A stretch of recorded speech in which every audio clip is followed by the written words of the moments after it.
Talk some drama and some bullshit they didn't like. And if they don't like the mood, then we're ready to fly. But this is how we ride, this is how we do. Riding mud, sliding up higher in the groove. Don't give a damn about the cash we're spending. With the time we got, we choose to play it on the go, to stay out on the run. We all high, wild, and handsome. Ain't telling you what's right or wrong or what to choose. Hey, but this is how we do. This is how we do.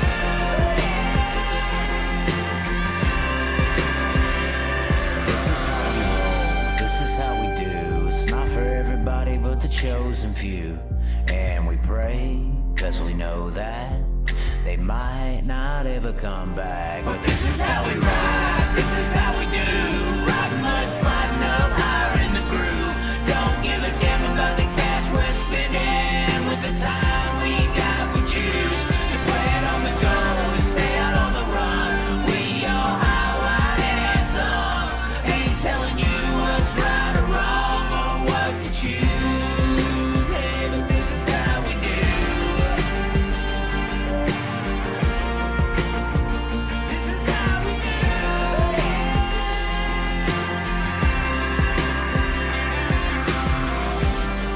Well, hello,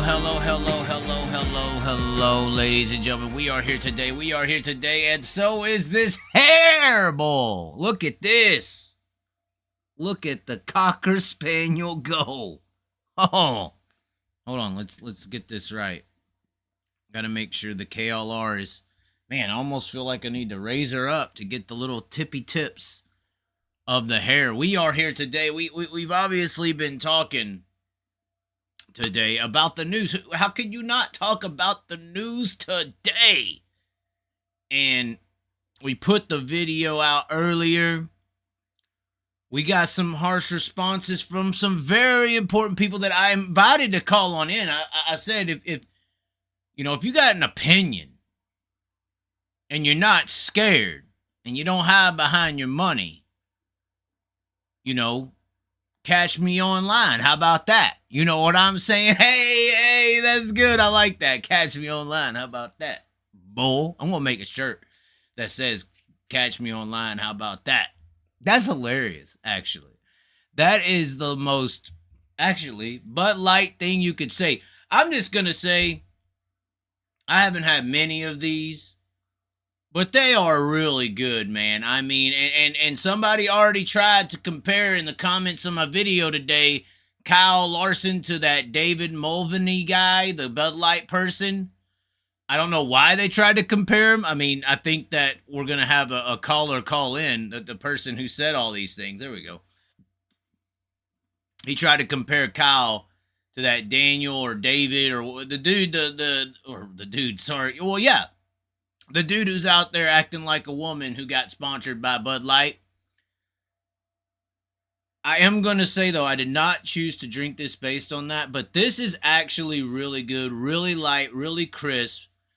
Yes, Bud Light and me have joined in partnership to try. I told him I can reach this, in y'all's opinion, degenerate working white man, white class out here in this racing world. The blue collar guys who don't drink Bud Light no more. But I'm not, in a real sincere way. I mean, 0 carbs, guys. 80 calories.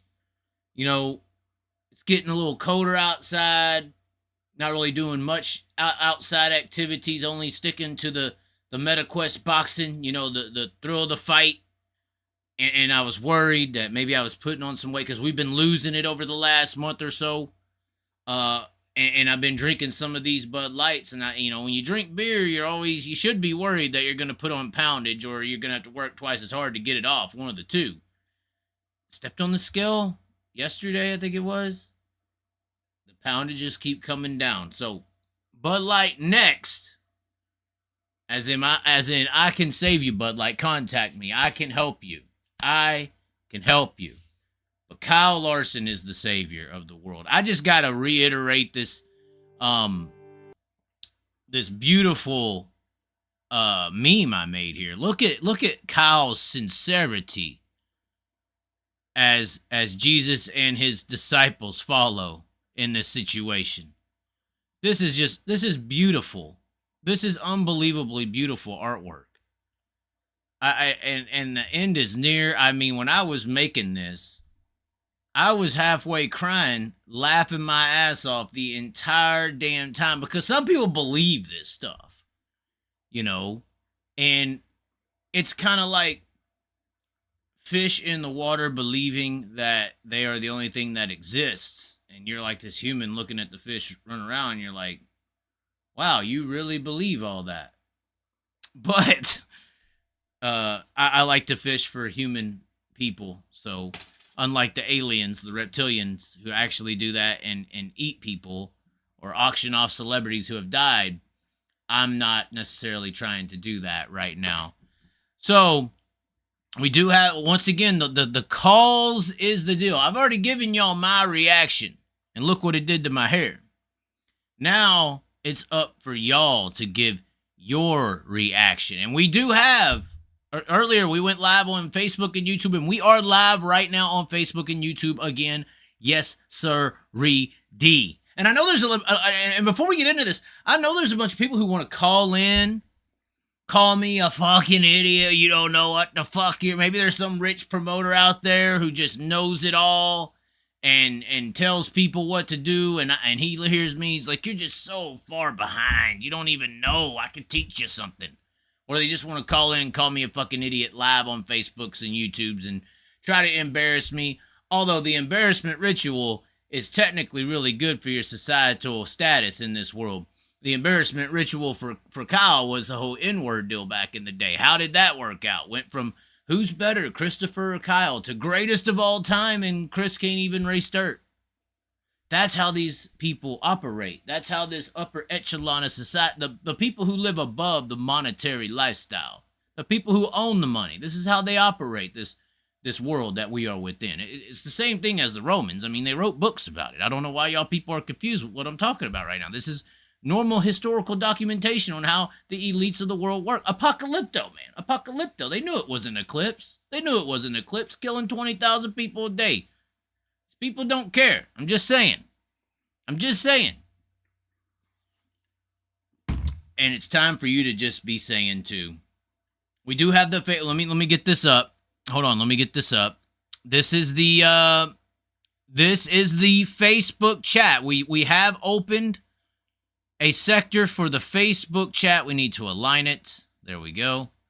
Haven't got to diagnose it too much. So this is your Facebook chat. So your chats will still be on the screen as the callers call in.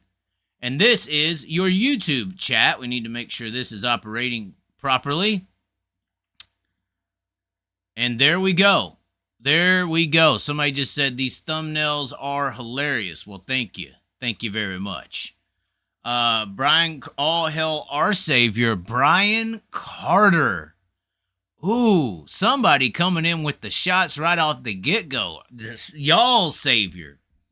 He literally said, our savior. Somebody said, great day for sprint car racing. I think the High Limit Series might bring out more travelers. Oh, my. Oh, my. Oh, Spike's going to have to call because YouTube is taking his comments down. Facebook commenters are even more brain dead than the YouTube sprint car fans. This is I've had the Larson Knights. The Larson Knights, we're going to let that one roll. The whole Larson Knight deal, all that stuff, started with the people on Facebook. Those people, I mean, I'd have to agree with you a little bit there, Spike. They are a little mentally deranged. They are a little past their prime as far as developing their cerebral cortex. Something has definitely happened with these people. I'll save you a seat at Eagle again. Wow, okay. Let's get some callers in here. We got the chats up. We got both chats operating and functioning properly. And it's time to give y'all a phone number to call. And that is it. The number is on the screen, 972. It is the area code from my hometown, Dallas, Texas, 729-8245. Who is the drunk, maybe stoned, maybe inebriated person who is going to ring-a-ding-ding the lines tonight. What do you think of the hierarchy, the Illuminati coming for Kyle or coming for Brian Carter and all these people? You know, it was a very intricate setup. This thing was set up all the way back in Indianapolis. Oh, we almost got too far. Oh, here we go. We got our first caller. The answering of the phone has commenced. Hello, who has called in? It's Dave Wiley from Paris, California. Oh, I know this voice. This is the voice from the barn at Chico, and you are pissed off about Paris last time you called. You are going to get some midget racing out there, apparently. Not sure about the sprint car stuff. If we don't get rained out next week, we got midget starting Tuesday night. This is true. So, what you been up to, Chaz? I am probably going to be here watching it. The California trip did I'm pounding. Too far for you? Far. There's many words to describe that situation. I'll tell you that right now. Look at my hair. I'm doing all I can. I think the high limits on put the Will Outlaws out of business. You think they're going to put them out of business? Yes. Why? What's some reasons for that? The drivers get treated like a piece of shit in Outlaws. I mean, Go ahead. And that's a part of that dictatorship. You know, Sheldon was throwing his helmet across the damn, field at New York, and these drivers have felt slated in different ways. I mean, I felt like they treated me like shit, even though they haven't. I just like to say it. But, I mean, what do you think? In what ways are they treated drivers like shit? You think they treated Brad Sweet like shit? Who do you think? All the drivers. Okay. You can't race. Only got 4 races. Did race different series. Open it up. Let them race anywhere they want to. Well, they are trying to protect their investment, BS, right? That's what they're trying to do. What's that BS then? Well, aren't you going to have some sympathy for Brian Carter? The whole thing went to hell in the last 5 years in Outlaws. And what happened? What do you think? What do you think was the trigger to that going to hell? Was it Donnie switching to the Ford? Is that what did it? No, there's favoritism going on out there. You think it's favoritism? Yes. Well, and see, I would have thought the same damn thing. Sorry, I'm supposed to be putting a timer on this deal. We're supposed to be doing 5 to 10 minutes, but I'll put 10 minutes on there if I like you. I'll put 5 if I don't. You got 10 minutes, damn it. But I would have thought the same damn thing, man. But I still feel like they severely helped Brad Sweet at Devil's Bowl. Yes, and that could have changed the entire championship. And I started thinking at that point, I was like, is this Brad Sweet and Larson High Limit versus the Outlaws really real? Or is this, because when it was WCW versus WWF back in the day, like there was actual businesses against one another, but it rose the popularity of wrestling like never before. So it benefited both sides, ultimately. Yeah, the WWF ended up winning, but it rose both sides, just like politics. Trump and Hillary, arguing, hating one another, 2 different sides for sure, but they made politics so relevant in the world today. Like, politics is so much different now than it was prior to that. So many more people involved socially. So I when I saw how they treated Brad Sweet, it kicked into my mind. Like, are they in on this together? Is Brad Sweet playing Stone Cold and Brian Carter playing Vince McMahon? It will look like them. A lot of business. It look like WWF is going on. Okay, but you said there was favoritism, and why would Brad Sweet get that favoritism would be my question. Because that's the most recent example I got. Get him a championship. Right, but that doesn't help them at all. I go up and down this coast weekly for racing. Well, you're on the West Coast, correct? California. Yeah, I'm California, yeah. Okay. I'm 15 minutes from Paris All Speedway. Right. I'll be up to Placerville to watch a sprint car race weekly. Okay. That's 7.5 hours from here. That's dedication. Yeah. I mean, I go up and down this coast weekly. Like last week, I went to Yuma. Nice. It was, 66 cars in the sprint and the 2 divisions total. Okay. And 410s were 33 cars, and 33 cars in the fucking 360s. Well, don't you That's think pretty that this? good. Don't you think that this whole entire situation is going to benefit California? Because it sounds like, based on Brian Carter, they're going to still do an outlaw swing. And obviously, you got 2 big races already talked about with Skagit and Gold Cup being high limit. I'm assuming they're going to throw in some other races in on that too. So this whole deal is helping y'all in a way. I think the World Outlaw could go to Tulare. Well, I heard that they're going to do some kind of special Roth race at Tulare. And it's going to be like 83,000 to win, I heard.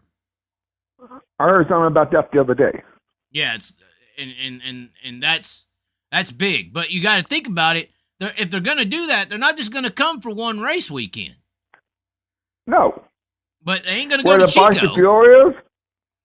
Where the price of fuel is, it's $5 a gallon for diesel here in California. 9? Some places $6 a gallon for diesel. Okay, that's pretty cheap, technically. That's a lot of money. That's a lot. They're considering some places it's less than $3 a gallon. Right. Well, that's true. But gas money ain't no thing to these sprint car owners now. Come on. They got the bucks to do whatever they want. Right. It is weird that we're in a sport where all these car owners are technically, I would have to say, at least multimillionaires. Some in the B's, you know. Like Broke Joe. I mean, on the bucker. He's a trillionaire. He's a trillionaire. But he's a whiner. Broke Joe's a whiner, did you say? Like a winery, like Rico, or what? Like a crybaby, like a 2-year-old baby whining. What do you mean? What did he say that you didn't like? Nothing goes his way. He's just whining like a 2-year-old kid. Well, not just his way, Justin's as well. You know, I'm just saying. Yeah, I see what's going on out there. I go up and down the coast weekly. Okay, so you see, this is funny because a lot of Broke Joe Von Schriltz. Hey, I don't really hate. Obviously, all I did was disagree with them on one topic. He's ghosted me. I'm dead to him now. I seen that. He got pissed off at you. I'm dead to him because I disagreed with. I thought he was making an emotional judgment on the situation, like he does, which is fine. Yes. And I disagreed, and he's no more. He has exiled from the Chaz. I am like a dead person to him. I don't like you see. He was like a 2-year-old kid in a diaper. It's not good. It's not good. Well, and I mean, I would have liked to debate him just a little bit on some of the stuff, but he didn't want none of that. Unfortunately. No, he just wanted his way only. Yeah, and that's not good. That's definitely not good. All right. Anything else you want to bring up? Anything else you want to bring up? What do you want to talk about? What do you think about how this is actually going to impact and actually work? I think it's going to hurt I think the All-Stars going to hurt the Outlaws. What I'm hearing. Or high limit. You're saying. Yes. Okay. I heard the other day 50% of the drivers are going over the All-Stars in the high limit series. I don't think so. I don't think you're going to lose a lot of outlaw teams. You're going to have to turn some of these drivers into outlaw stars. Or at least on the same level with high limit, I think. What I heard just the other day, the Chico race, the Chico race, the Gold Cup, supposed to be the richest pair in years, the richest pay. So you think they're going to take that Gold Cup and add money into it? Big time money. So you think it's 6 figures for the Gold Cup next year? No, more, $125,000 to the winner, I heard. 125,000 Gold Cup? Yes. That is insane. I don't know how that's possible. That's what I'm hearing. Wow. 125,000 for the Gold Cup. I mean, I didn't plan on going ever since these douchers, you know. Well, I ain't gonna say I plan on going, but Obviously, when I was going, I was hanging out with Broke Joe, but I'll have to find it. I'll have to find another way. With me. I'm going to. I would say I'd hang out with Joey Bats, but I don't know. With Joey Bats, you're in with the mafia and the mob. You could get killed over there. No shit. Yeah, I was supposed to go to the Lowell Outlaw, Chico, and the King Speedway in Paso. I ended up in the hospital. Really? Wow. I almost died. I was in the hospital for 10 days. Wow. Yeah, my heartbeat was down to 20. My neighbors found me. My heartbeat was down to 28 beats a minute. Wow. Yeah, I was supposed to be in there on that Friday and Saturday. I was in the hospital. I would have watched the Outlaw show up. Yeah, I'm almost dead. My cats and my neighbor saved me. Yeah, my kidney shut down me. I swallowed up like a balloon and all. That's bad. That's not good. That's not a good thing. You know how, like I said, you see me every year at Chico. Yeah, I've seen you at every damn race I go to. You are at every damn race there is in California. There's no way to avoid you. You're near the damn kettle corn trying to get a hand on fucking Caitlin all the time. I seen what you were doing with her that one time. That is not funny. That is not funny. There are laws against what you were attempting to do. You know that, right? No, they're pretty good friends. All right, people in the chat want to know who the hell you are. Who are you? Dave White goes to Paris Hollow Speedway and goes to California all the time. So it's Dave White. Watley? Yes. Dave Watley. It sounds like a white boy name, but you are not a white boy, in my opinion. I'm a white boy. I'm a white boy. You may want to claim white boy, but I would not do it. We are the hated. We are the hated people of today's society. We are the cursed. I agree with them. We are from the mountains. But.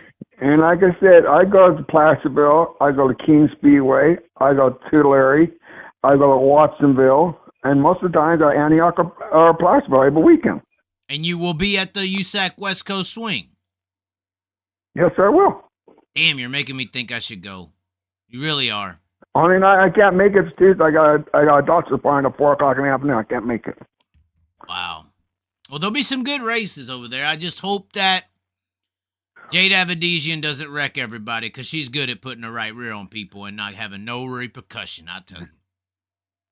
Do you see that sprint car race coming first weekend of December in Vegas? Yes, I've been talking with Davey Hamilton Jr. about going to that event. I'm trying to make something happen. That's a one hell of a good fucking pay.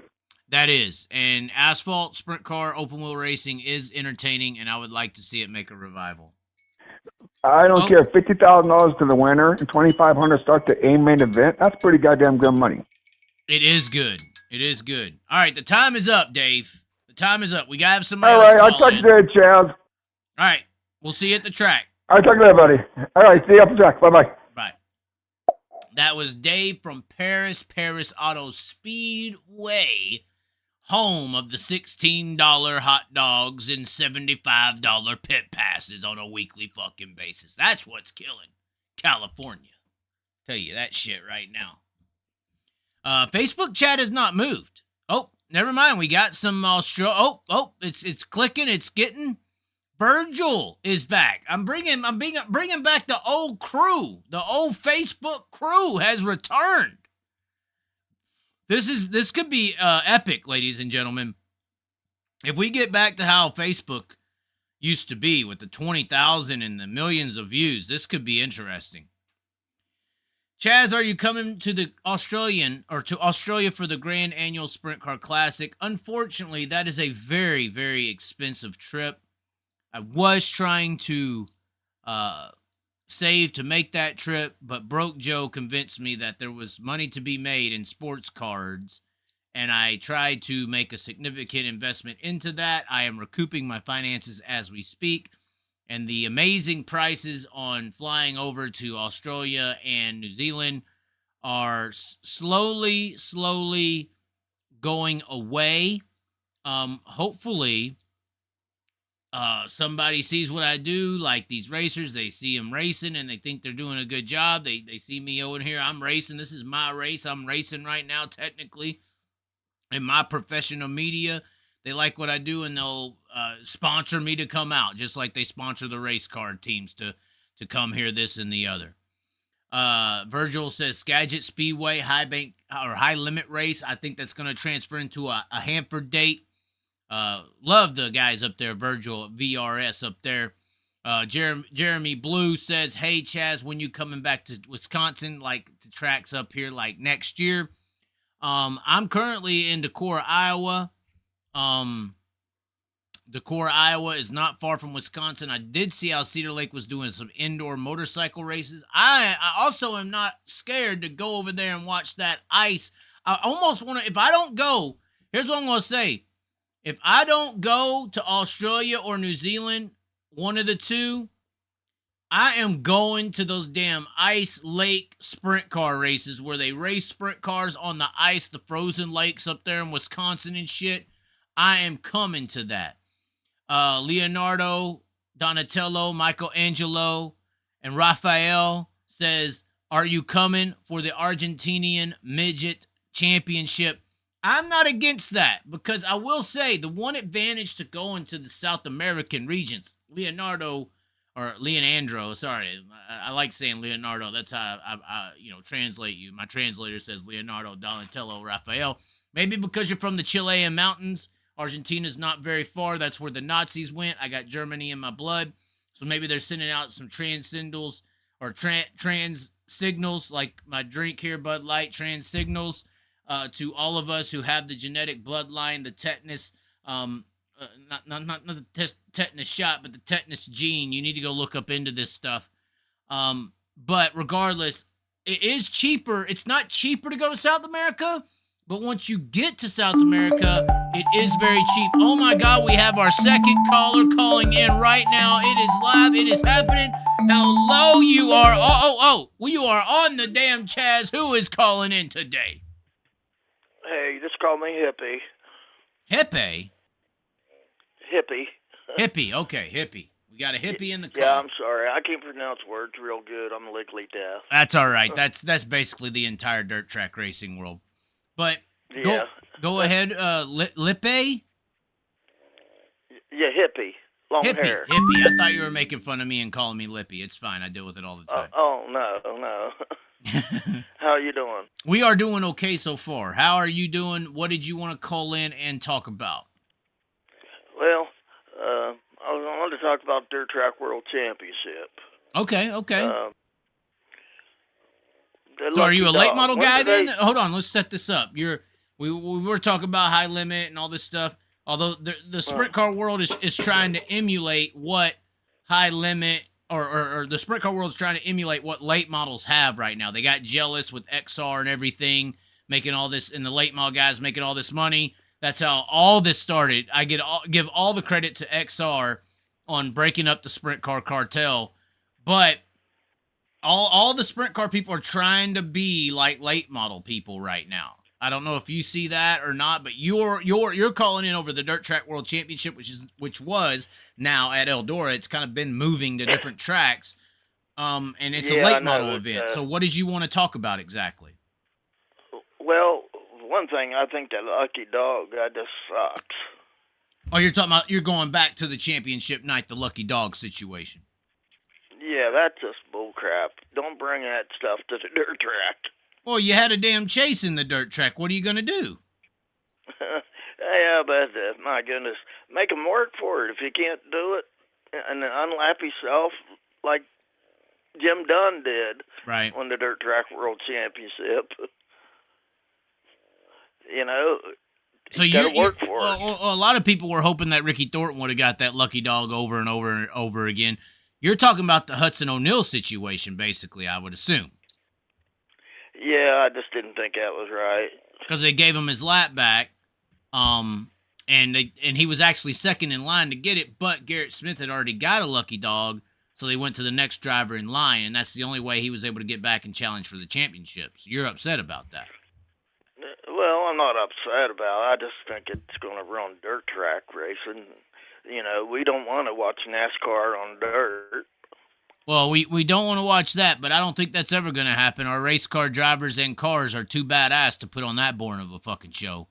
God, that NASCAR stuff. Who out there in the world right now believes Ryan Blaney's a better race car driver than Kyle Larson? I don't. No. I'm just saying, like, those cars, that racing is just, it's disgusting. It rewards monetary advantages, not necessarily talent. I don't think dirt could ever stoop to the level of NASCAR, ever. Yeah, I hope not. I was going to ask, test your knowledge a little bit. Where did Dirt Track World Championship, or was it originally? Well, I'm not a late model guy. I am from Texas. We're modified. I was in the Devilsburg area, sprint car area. East Texas was Doug Ingles, National Dirt Late Model Hall of Famer. Always liked late models. We did have late models at Devil's Bowl. They weren't necessarily a big-time series or anything like that. Have a Tampa series did come through the areas here and there back in the day. So I'm just talking about my traditional knowledge of late model racing. I want to say originally when I first heard about it, it was happening it wasn't called Atomic at the time. What was the name of Chillicothe before? It's slipping my mind right now, but that's where I originally thought it was Chillicothe. That when I first heard of it. No, you ever hear of Pennsboro Speedway in West Virginia? That's where XR is reviving that track, actually. Funny, XR keeps coming up. That's where it originally started. Wow, I did not know that. Yep. Yeah. How do you feel about Pennsboro coming back? I hope it does. A lot of people don't believe that it's going to happen. It is happening. They got financial support to make that happen. I sure hope so, because, that was the oldest dirt track in the United States. Well, it won't come back, from what I'm understanding. They're going to build that quarter mile on the grounds, but the actual track will almost be a museum piece more so than an operational piece. Yeah, well, I'd like to see the old track back, honestly, because it was the only track that I known of that ever had 3 bridges in it. Yeah, it was a crazy configuration. I think they're worried about the safety because it was so narrow and the shape and the consistency of the ground. A lot of people don't know there was a NASCAR race ran there, too. Well, I believe it. I mean, NASCAR in Pennsboro is so damn old. How could you not believe it? I mean it. Yeah, actually, Pennsboro, the racetrack was originally a horse track. Before they even had race cars, the track was built. Somebody said in the comment section it was Pennsboro, West Virginia. Yeah, it is. Okay. Yeah, it's West Virginia. Okay. But yeah, it used to be a horse racing track. Okay. And you probably hear my dog snoring. No, I don't hear it. I don't hear the dog snoring, no. Okay, well, it's snoring loud. That's fine. You ever hear of Tyler County Speedway? Yes. Ohio track. Okay. No, that's West Virginia, ain't it? Yep. It's another West Virginia track.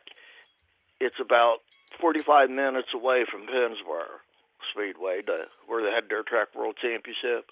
Right. And anyhow, they got the Hillbilly 100. And the Hillbilly 100 started originally at Pennsboro, too. That was their race. Wow. And it's a really old race. It started, I think, in 1963 or 67. I'm sorry, 1967 is when the Hillbilly 100 started. And but it's a Tyler County Speedway, and I think it's underrated myself. It should be, more popular than it is, because it's really old dirt track race, Well, that's Tyler Carpenter country, ain't it? Yeah, he races there a lot. At Tyler County. Ain't that funny? Yeah, Tyler County. He also races, St. Clairsville Speedway. I can't think of the name of some of them speedways. There's about 5 speedways in the area that are probably like an hour apart. Okay. They're really close together. Well, that's good for the fans. Ain't got to go far. Yeah, it's good for the fans. I just wish the tracks would work together. They work against each other sometimes. Well, trying to make that money, I guess. Yeah, I see where somebody put Tyler County as a dust bowl. You got that right. It's probably the dustiest track on the circuit. So you hate it? No, I love it. I don't care about the dirt. You don't care about... Oh, well. Yeah, that's all part of dirt track racing is eat the dirt. Wow. It says somebody said Pennsboro got like crowds of 18,000 people back in the day. Yeah, back in the good days, late model count, they had like the largest late model count ever. It was like 256 late models at a Dirt Track World Championship once there. Wow. The damn alarm is going off. All right, anything you want to say before you get out of here? No, I just wanted to say, hey, I know sometimes you don't get a whole lot of calls, and I thought, well, I'm just going to call it. Yeah, I mean, well, we gotta bust the cherry on this thing. I ain't been to West Virginia. I've been to West Virginia, but I don't think I've been to a racetrack in West Virginia. That may still be on the bucket list. You need to come to Tyler County because they have the best racing ever. It's a dirt bowl, but man, the racing is great. Yeah, the dust don't necessarily kill a race. I mean, if it gets dusty and slick and widens out, you can have a badass fucking race. You may have to squint a little bit and cover your beer, but you can have a badass race in the dust bowl. Yeah, well, it don't hurt to get dirt in the beer. It just put hair. Did you just say dirt in a queer? Oh, my God. No, I'm drinking Bud Light, bro. You can't be saying stuff like that. Yeah, I think Bud Light's pretty much done for. I don't know. This Bud Light next. This may be the next drink you need to have. I'm just saying. Yeah, I suppose if you're about half lit, you probably wouldn't care. Yeah, at a certain point, she don't care. Just put it in. Yeah, that's right. That's true. Oh, I shouldn't have said that out loud. I'm going to get banned on your Facebook and YouTube instantly. All right. We'll let you go. What was your name once again? Just call me Hippie. Hippie. Okay. Up there in the coal mine in West Virginia. Yeah. Oh, yeah, the Illuminati is real. oh, hell yeah. Oh, yeah. Look at Richmond, north of Richmond. 100%. Oh, yeah. Illuminati. Yeah, it's real. It is real. All right. Yeah. Thank you for calling in, Hippie. No problem. Don't be afraid to call in again, especially if you have an opinion on something. I want to hear you call in next time and be like, fuck that guy. All right. Oh, yeah, they used to run a lot of sprint races at Pennsboro Speedway, too. Well, I know that they're going to bring 410s in USAC there next year to the quarter mile or something like that. Yeah. Yeah, they used to have a lot of sprint car races there. I can remember Seamus Wendell raced there, and a lot of NASCAR drivers raced there, too. Like I said, there was a NASCAR race there once. Right. Okay, all well, right, I'll go ahead. Yeah, let's not piss everybody off, Thank you for calling. Don't let these commenters shy you away. Fuck these guys. God loves you. Yeah. Jesus or Muhammad loves you as well. It's all going to be okay. Oh, yeah, I don't let nobody get to me. You just kind of go on, Yeah, it's true. All right, I'll talk to you later, Chaz. All right, thank you for watching. All right, no problem.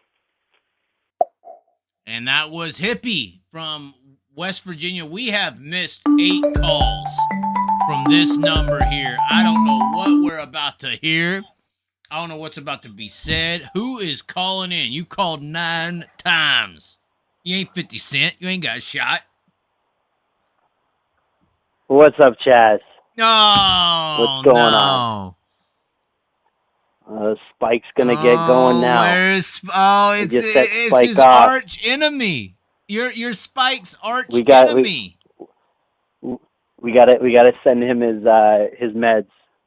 It is Spike's arch enemy here. Oh my Clark God! Kent. Let's go. All right, All Chaz. right, you're here for You Kyle. you're here for Kyle. Clark has called in. Spike, I'm sorry, I didn't know this was happening. You can call me a Larsenite, whatever you want to call me. I don't care. Okay. You're All right. You're the leader Listen here. of Larson Listen here.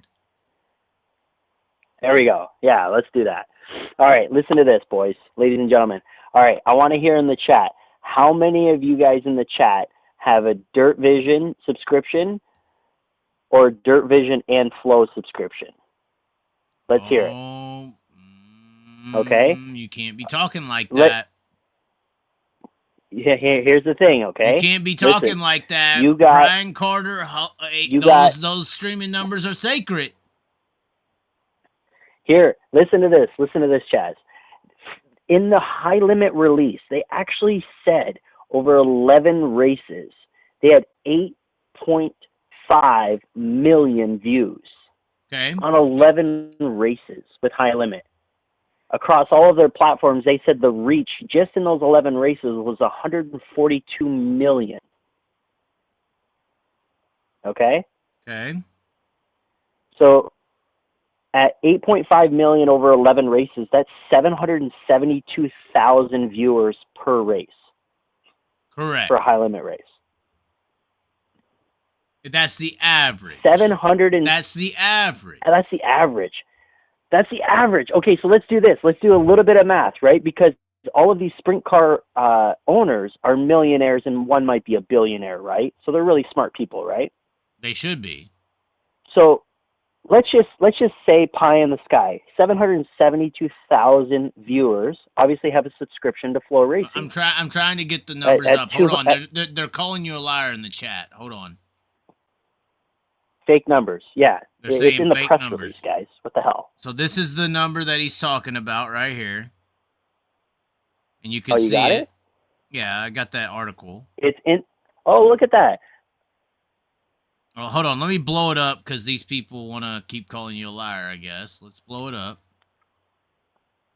That's okay. High Limit generated more than 8.5 million views this year.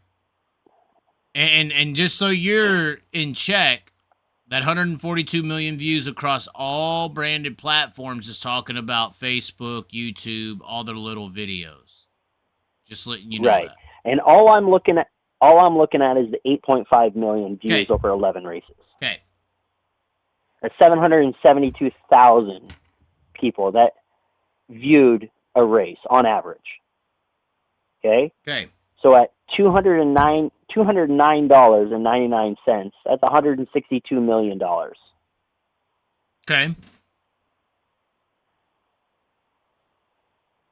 Okay. So if these car owners and these drivers are really smart, they have all of the leverage. They can choose wherever they want to go. Oh, and they also need to understand, like, that's what I was saying with the situation with the Outlaws having all the drivers is, like, I could put on a $100,000 race, but if I can't get the drivers that are going to sell the pay-per-view, I can't put on that race. It's just like Francis Ngannou. Like, that was the issue he had with UFC. They didn't want to give him a cut of the stream. They didn't want to, or the pay-per-views. He felt like they were unfair, so he went out and did his own thing where he felt like he got a proper cut of the pay-per-view numbers. You know, and I feel like that's kind of the situation that has escalated here. But we don't get Dirt Vision numbers, but with this 8.5 million views, we can kind of guesstimate that Dirt Vision is getting close to that, at least, with Knoxville Nationals and Kings Royals and World Finals and all this shit they got on Dirt Vision. Let's just say it's 772,000 as well, right? Right. Dirt Vision charges way more money, so they're at 270 million. Right. That's pie in the sky if it ever was correct, right? So let's just say it's 100,000, Chaz, for shits and giggles. That still puts Dirt Vision at $35 million. And they're paying out how much money, Chaz? $5 million, $4 million. Hold on, we got a special delivery. The woman has walked in, and she's bringing me an empty cup with, what is this? Is there Wait, alcohol Chaz, is in she this? real? Is she real? We have asking, to is see the if she's girlfriend real. real? I think we got to Is she start real? that Let's see, OnlyFans. because we know how we got to you're start. really good at Photoshop. I'm really good at Photoshop. This is the second person who don't believe you're real. That's all I'm Is she getting. real? Oh, Let's she's see, because- limiting me. Oh my God. She wants the penis to work later. You know, you get too drunk and it goes limp. That was so good. I wouldn't know, Chaz. You wouldn't know. Okay, well, I mean, you do have children, correct? I wouldn't know. All right. Wasn't too many. There's something happening. So There's something happening, Clark. It's happening right now. I have to do it. It's just the moment. We have contacted Spike. Spike, are you there? Well. Can you hear Spike?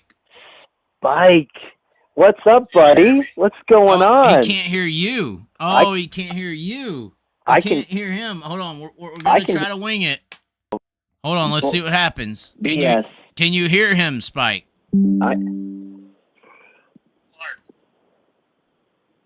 I can hear you, Spike.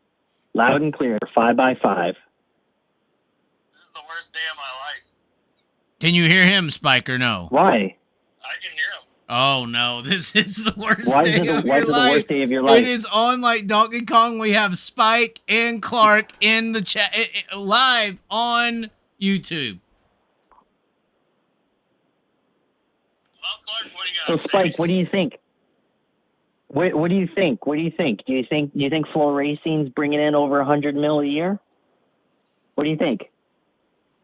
Is who bringing in? Is Dirt Vision bringing in over $100 million a year? Is Flow Racing bringing in over $100 million a year? If so, how is it, Spike, that we have these car owners that are multi-millionaires, really smart business people, but they don't seem to understand the leverage they have when it comes to World of Outlaws and Flow and All-Star and High Limit, all of these different series? How do they not realize that they have the leverage to demand more money, like these stupid NASCAR teams? Well, because they're paying to play it. That they're money laundering, first of all. So. Hold on. You can't just say that, Spike. What do you mean they're money laundering? Why in the hell would anybody get involved in racing? It's not a... I mean, unless you're the top 10, it ain't profitable. And so it's money laundering. There's probably way other...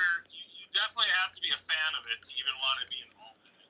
Well, that's kind of the excuse that the more richer car owners and people have that just spend all this money is they say, I do it for the love of the sport.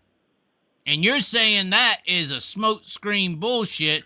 They are doing it to hide millions of dollars and get away with situations like Trump not ever paying taxes. Well, think of this. If I own a business and I like to bass fish, I'm going to find a way to write off and expense my bass fishing playtime. Okay.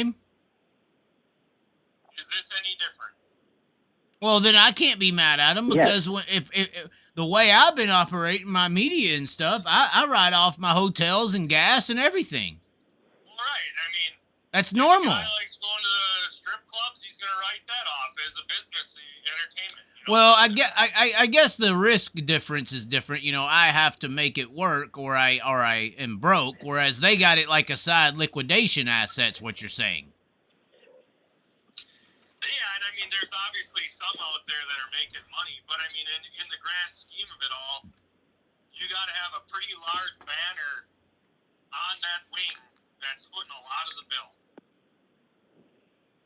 And that everything beyond that is profit. And you just think it's all about laundering money. That's what you believe. Well, I mean, why would you get involved in something that had that much risk unless there's a reward for the risk? Okay. We're getting off topic here. We're getting into criminal activity. Actually. So I'll get back to the brass tacks of it all. Okay.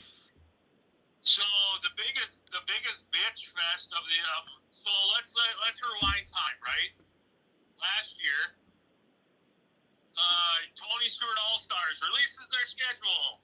World of Outlaws releases their schedule. Says you can go play 4 races elsewhere.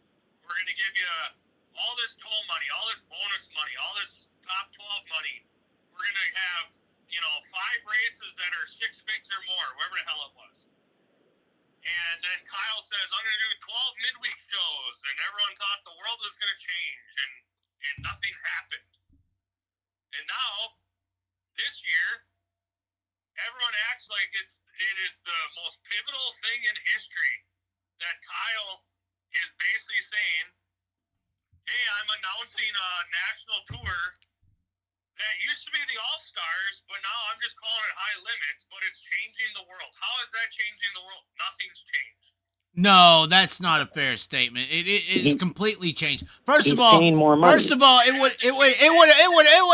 would have never fucking changed if the World of Outlaws would have just fucking played nice. We would be talking right now how there would be 12 races next year midweek that would be paying more money than it did this year, and we're working together with the Outlaws. But because the Outlaws were like, fuck you, you only get 4 races, I control you, you little bitch fucking teams and drivers, we're here right now. We're here right now. The arrogance of the World Racer Group has caused this to happen. That's what I fucking believe. You could please something else. I don't give a fuck.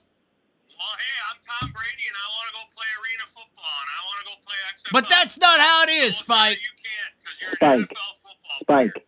All right. Clark's going to give us some Canadian logic here. Spike.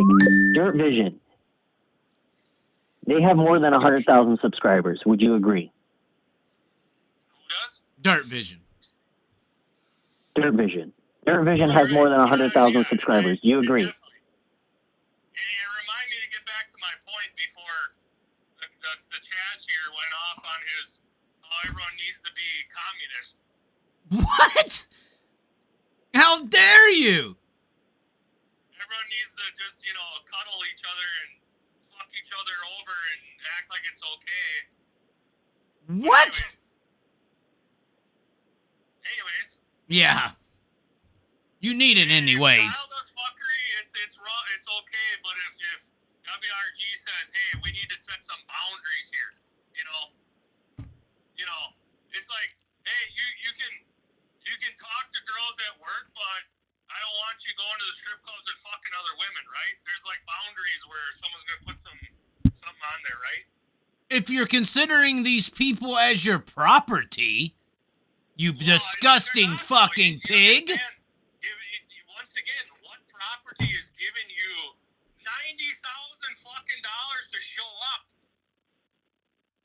The property that realizes that it costs about $2 million to fucking show up. That ain't a lot of money now, is it, Spike? $90,000 to show up when it costs about $2 million to have the shit at the track. And if you make the shows and get your bonuses and your full time, you ain't getting to that $2 million. Guys, the Bill fucking Roses cleared $100,000. How did he clear $100,000, Spike? How? It's documented. Oh my God! Documented like the fucking flight logs to Epstein Island. You're full of shit. So here's the deal. So Spike. Everyone's pissing and moaning, saying, "How dare WRG only give $1,000 toll money when last year they were giving them $500? How the fuck much is Kyle giving you? $400 fucking dollars. $400 to $600, Spike. Don't lie. Well, it's going to be low end because I'm sure it'll have some little asterisks in there. Because if you don't show up to all 50 play fests, then you can't get your 600. So here's the deal. It's wrong if WRG does it, but it's okay if Kyle does it. So he's the fucking savior. All around. Here's full circle to the Clark's point. If Flo's gushing about how they've got 8.5 million fucking viewers and they're invested into the high limits, then why the hell are they paying 11 races. like a 2-bit whore? Hold on. 700 772,000 people watching a high limit race? Are you kidding me? The article said 8.5 million total. Over 11 races, Spike. 11 races. Right. Yeah, so why are You're they a smart paying guy. like dick Divide compared that. to WRG, but WRG's the enemy, but Kyle's paying everyone like they're the freaking carnies. Because what he's trying to say, you fucking arrogant steroided freak, is that they only had 8.5 million views over the span of 12 fucking races. So there's an average of how much, Clark? 11. How much is an average per race? 11 races. How much is the average per race? 772,000 people tuned into a race. So that's more than a NASCAR Cup. That's more than a NASCAR truck race and nationwide race combined. So what Clark is fucking saying, you damn wrestling wannabe promoter felon guy, is that... No, I'm just playing. This is awesome. I am enjoying this thoroughly. I'm about to have to take a piss because it's either come or piss at this point. Something's coming out. But at the end of the day, Spike, what he's trying to say is Dirt Vision is getting these numbers and they are racking up the fucking money and acting like they're fucking broke. They would be like, they're acting like me as if I was, yes. Yes, they're over there pulling in the fucking Dirt Vision money and not putting any of it out. Boom. What's the Dirt Vision numbers? Mic drop. We're estimating the Dirt Vision numbers based on these motherfucking high limit numbers. These high limit numbers say in 11 races, sorry, I thought it was 12. One did rain out or cancel, whatever the fuck you want to say. But in these 11 races, there was 8.5 million views. Divided that up, that's 700 and something damn thousand. I can't even remember it right now. What that means is high limit with their little Peasley. I'm going to say that the Eagle race is a Peasley-measly race and that the fucking Lernerville 50K was a Peasley-easily race as far as views if you're comparing it to the Kings Royal, the Knoxville Nationals, these big marquee events that the Outlaws have, Volusia in Florida, all the bars, the damn handcuffs they've had on the stars of the sprint car racing industry. I would say they are pulling more than that number, and that he is saying, Clark is saying, that they are pulling in whatever you think that streaming number cost is, the cost, $299, $300, $350, $400, however you want, and they got it by 700,000 times. Spike, what I'm trying to tell you guys right now is if I was Gio Selzy, if I was Rico Abreu, if I was David Gravel, if I was Donnie Schatz, I would say, you guys got to pay me $1 million fucking bucks to show up. And I'll show up. Because the money's there, Spike. The rich getting richer. This is the problem with fucking... This is ultimately the problem with capitalism. Capitalism dies when the greedy become greedier than they should be. That's the ending stages of capitalism. That's what destroys a society, is when the rich fuckers become too greedy and they cause turmoil within the poverty society. Now, unfortunately, the race car owners and drivers are in the working class economic system of the sprint car racing world. And the capitalist leaders of this economic world in the sprint car world are in the streaming industry. And what Clark's trying to say is that Dirt Vision is pulling in all this fucking dough, lying to the civilian working class of the teams and drivers, and are fucking them overall and acting like they're broke, but they actually have all this money to actually pay these drivers $1 million to show up at a race. So Chaz, Spike, look, 142,000 across all of the Flow Sports platforms, right? Instagram, Facebook, all of their platforms, okay? NASCAR's like 400 million across all of their freaking brands and platforms. And they're getting billions in TV revenue. Billions. These NASCAR teams are walking away with 20 million, and they put on a jack shit of a freaking race. Do you not agree with that, Spike? So are NASCAR guys getting paid millions to show up? Yes. It's called the charter system. Yes. Even the guy that finishes 40th. Yes. It's the charter system. No. Yes. $6 million. They're contracted. They ain't paying them guys. They'll pay to play. No. That's to buy a charter system right now, Spike, is what was that recent sale? $40 million. Was it 35 or 40? Which one was it? 40. I don't want to talk about NASCAR because I don't swing that way. Gamebridge paid $40 million. We're not talking about swinging that way. We're talking about business, Spike. Right, and I was going to explain to you guys something. Last place. You guys are making up the last place charter. You guys are making up. No, we're not making up any fucking numbers. You might as well call yourself Brian Carter's brother right now, Spike. Your chat room's going to implode if you start talking NASCAR and all this. You might as well hold on. Let me get my motherfucking sign-in sheet. Let me get my sign-in sheet from the pit gate and sign your ass in as Brian Carter's brother, because you sound like you're representing him. You guys obviously have never ran a business. I know Clark's got the daycare, and Chaz has the YouTube channel, but you're basing it on a fantasy amount, and you're basing it on that you think that all people are viewing equally 90 races a year on the World of Outlaws platform. I don't think that. Clark does. And how much do you pay? Spike, do you have a floor subscription? Because you don't realize that there's fucking expenses. You have employees. I never said that there wasn't. There's big fucking $160 million. $270 million. Of course, there's going to be expenses, Spike. Do you realize $160 million. Do you know how much it costs to broadcast a live television broadcast? Yes. How much? When you own the infrastructure and you've been making $200 million a year for the last handful of years, especially during a year of COVID, where everybody piled into the streaming. Yes. No, I'm not just talking sprint cars here. Where are you coming up with these numbers? This is not a $200 million platform. How many people are sprint car fans? How many people are late model fans? The late model market is bigger than the sprint car market from a fan perspective. And the late model people are loyal. They'll watch everything. They'll watch Flow. They'll watch Dirt Vision. It's $500 a year, $550 a year, Spike. To sit at home and chill with your buddies on a Friday and a Saturday night. You're missing the point here, because here's the deal. There still is expenses. I would estimate that to broadcast, live broadcast, with that satellite equipment, you can't just pull a satellite up and just turn it on, and then it's like turning on your antenna in the RV.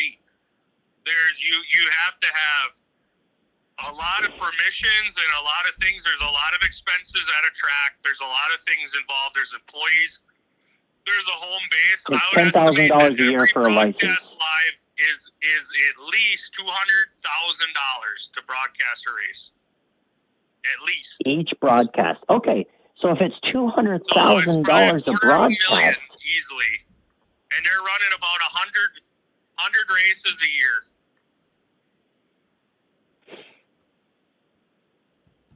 Right. So that's $25 million. $25 million. Yeah. So right? That's just $25 million to turn the fucking satellite dish on and broadcast it back to the studio so that we can turn the fucking thing on.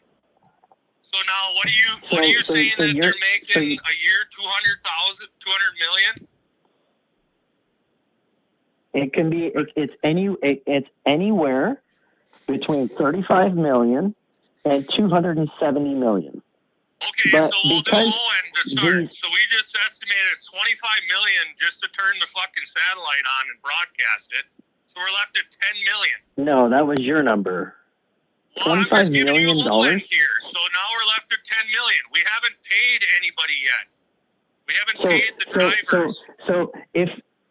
So if it costs $250,000 to put on a broadcast for an Outlaw show, do you not think that the quality of a Dirt Vision broadcast would be friggin' better than a NASCAR event? Are you kidding me? You think Johnny Gibson's driving up and down the road on $1 million salary in a friggin' like 1980s RV? I don't think that you realize the amount of money it costs to broadcast live television. And it's not 25 million. It's not 25 million. With all this, now we're paying out the drivers. What do they estimate the Outlaw purses are going to be this year? Something like 10 million. Yeah, they better drop their balls on that. Well, I'm just getting to a bigger point here. So basically now they're at break even and they haven't even paid out toll money yet and bonuses. That's just purses in a race. You said 10 million. Let's call it 10 million. So there's $35 million there. 10 million onto 35 million. And then you gave a high-end number of like, what, 200 million or something? So then even at that 270 million. Yeah, so even at that point, so now we're putting it at, that they're basically clearing, high-end in fantasy land, that they're clearing 200 fucking million.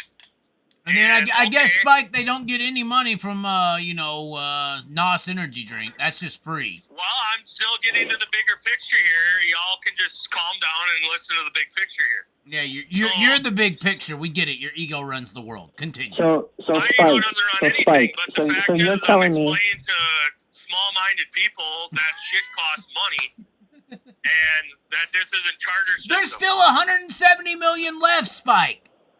Yeah, and here's the fact. So every year, he's increasing the purse. Like, do you just want to give all your nut away? If you're a businessman, you just say, hey, we made $100 million this year, did you hear that? They're increasing the purse. So we're just going to increasing the purse. They're still paying $10,000. My fucking company don't profit a dime. So next year, if we don't make any money, I go fucking under. That's retarded. So you're saying he's taking the profits and putting it in a retirement account? No, you have to have smart business concepts and tactics where you don't just blow your fucking nut on stupidity like blowing it on drivers and teams that support you and make that money. Don't blow it there. Don't give them the money. They're the ones that make it happen. Don't give them. Hey, plantation owner, don't give your slaves all the fucking freedom. Back to the drivers, is he not? He raised he doubled the purse. We started at Donnie. Y'all never probably played sports in your life, and y'all think that y'all should just show up and get a fucking trophy because you put on your little tights and decided to go and roll around and kick, fucking soccer No, we're just analyzing other businesses that are similar. I'm giving you an example. That's all we're doing. We're analyzing other businesses that are similar and get proper cuts of profit. That's all. The fact of the matter is it's a dying sport, number one. And number two, did you guys put your neck out on the line for this? I didn't know that Brian Carter's name was Ted Johnson. I'm sorry. Well, he's the one that's kept it going because fucking it wouldn't be in existence anymore. And it'd be underground if Ted Johnson still would have been holding on to it and sell it off. Okay. You got to have an ownership group that has funding that can keep something afloat. They've kept it afloat just fine. So the fact of the matter is he keeps raising it more and more and more each year on a performance-based sport. It's not, give me $1 million because I got a fucking wing sprint car. Who gives a fuck? You're the Harlem Globetrotters. I don't give a fuck who the name of the Harlem Globetrotter is. I want you to show up and dribble and do some backflips. And that's all sprint car racing is. You're saying that they are just you're saying they're a fucking circus act. It ain't going to affect You're saying they're a circus act. Huh? You're saying that the sprint car racing and the drivers and the teams are a circus act. They don't draw individually. It's the banner name is the Harlem Globetrotters. Spike. But the Outlaws are set shit up to be that way. Yeah, and even lesser so is if there was some offshoot Harlem Globetrotters fucking touring group, nobody would give a fuck because they're not the Harlem Globetrotters. So the fact of the matter is, Donnie Schatz, who is owned by an ownership group, right? He's owned by Tony Stewart Racing. So if you are that good, then the business within the business should be paying you $1 million fucking dollars. Okay. Not the fucking sanctioning body that's giving you the chance to be a star, sell your shirts, make 6 figures when you win the fucking race. We're giving you the platform and the availability to do so. Your owner now should say, you're worthy, you're worth something. Because if Donnie Schatz leaves, right, then there probably would be a little kick in the pants of profit. You do know that YouTube even gives me a cut of what I make, right? That's all Clark's saying. These fucking drivers are the reason people are tuning into Dirt Vision in the first fucking place. They should be getting a cut of the profits. I get ad revenue from YouTube on my views. It's shitty, but at least I get something and I can see the number. These fuckers are, the number's hidden and you don't know, and here's your $300 and fuck you. Fucking, you don't get to know shit, bitch. You're my property. It's performance based. No, it ain't. What number is performance based on the bonus? Money, the more that you perform on there and get viewers. Hey, Chaz, can you get Spike's address? We need to send him a steak. He's getting mad. Can we Uber him? I didn't say that, Spike. I didn't say that. What do you say? I don't understand Canadian. It just sounds those like that are on juice need to eat, right? It sounds like. Listen, Spike. Get along, children. How is it that the world of Outlaws are still paying $10,000 to win? They've been paying $10,000 to win since 1979. And now they have all of this streaming revenue. They have all of this streaming revenue on top. Is there streaming revenue? How is there not? I don't know. I just explained to you the numbers of expenses, so. There's still $200 million left. Studios, the guy sitting there, is he just doing it for free? Is the guy running the camera doing it for free? Oh my God! I mean, like y'all don't know fucking businesses don't know shit. You just think that you just flip a fucking camera on. Spike. There's a difference between $350 to work a fucking camera and follow some race cars and $350 million, Spike. Well, your boy Kyle is owning the top series supposedly in America, and it's the worst fucking production I've ever seen in my life. And you're telling me Flo's pulling in who? Hold on, rewind. Hold on. I need a rewind button on Spike. I need a rewind button on Spike. It only applies when it's WRG, but the bullshit that Flo puts out and that Kyle puts out, well, that's okay. That's Michael Rigsby. He fucking sucks. You get what you pay for. Here's the big picture. Let me explain to you guys something in the business world. Oh, I'm not even responding to you because it's such a childish. It's such a childish accusation of the business world. Like I've been on every angle of it. You don't know shit, bitch. You're a fucking. You're just because you failed in your wannabe. Just because you grew up being a wannabe Triple H and you fucking failed because you didn't spike your spikes too much. Don't mean I don't know a fucking thing about business. Now listen here, son of a bitch. You can talk all the shit you want, but I know a lot about business, and I know how these fucking monkeys choose that shit too, because they're the ones that pay the bills. Well, when's your song coming out? I'm having a battle with Lucifer and Lilith right now. It's a mental game. I thought it was coming out 2 weeks ago. No, that's not true. I said November. I said tomorrow's the deadline. We're trying to get drunk right now so we can put a good song out. I do my best songs when I'm intoxicated. But anyway, go ahead into your ramble about business because we're just so infantile to you, Spike. No, I'm not saying it like that. You guys are elite and I'm retarded. So, I mean, No, we're not elite. We're just Canadians. No, I'm just playing. Same thing, but...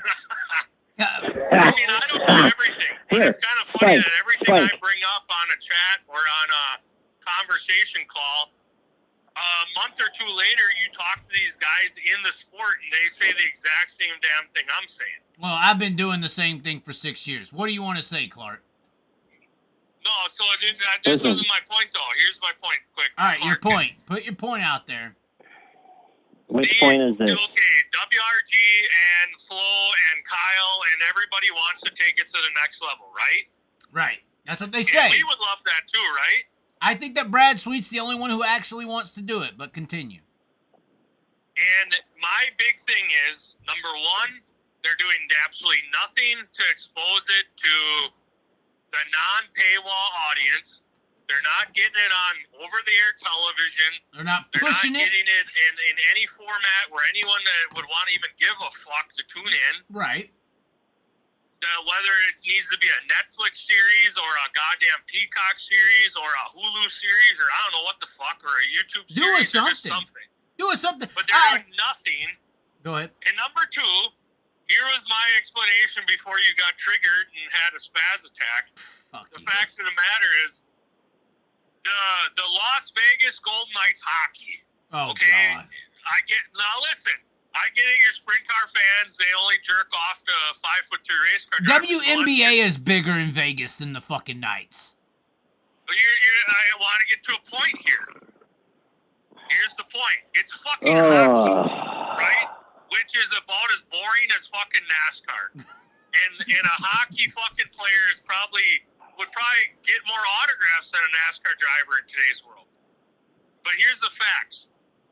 They said, we have an NHL team now, but we need it to be a entertainment venue, right? We need it so that people will come to hockey and they don't know shit about hockey because hockey sucks. But we want people to be entertained beyond fucking belief for every second that they're there. And what did they do? They hired a guy that was the head of live event entertainment from the WWE.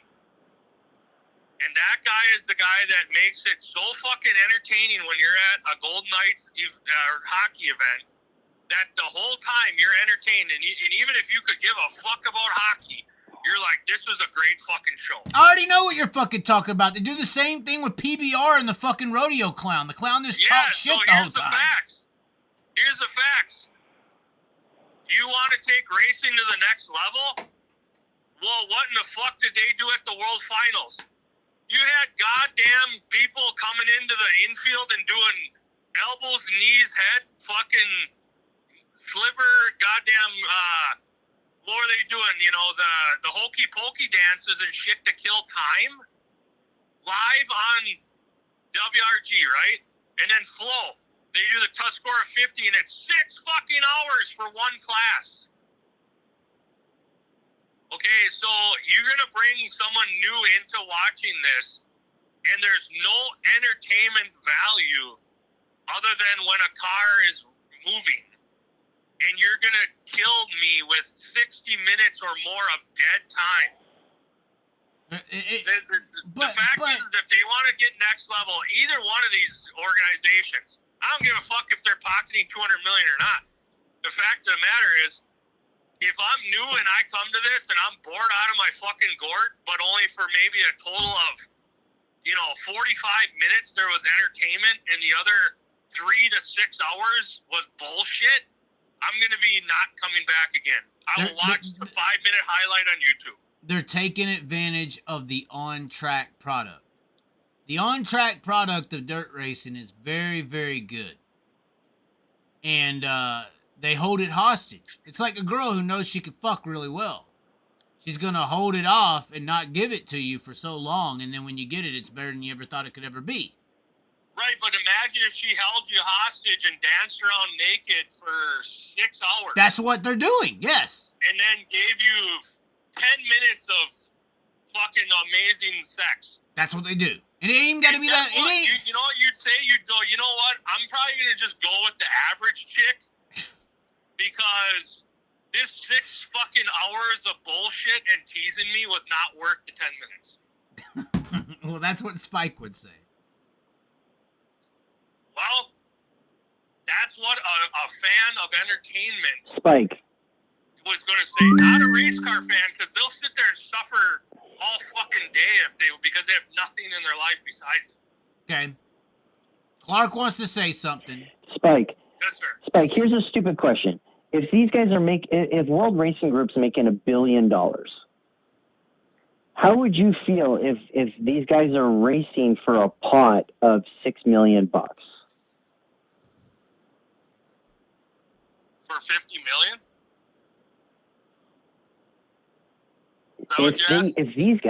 If World Racing Group, for example, or Flow Racing, whoever it might be, if they're generating $1 billion and they're only paying out $6 million, $7 million, don't you think that's bullshit?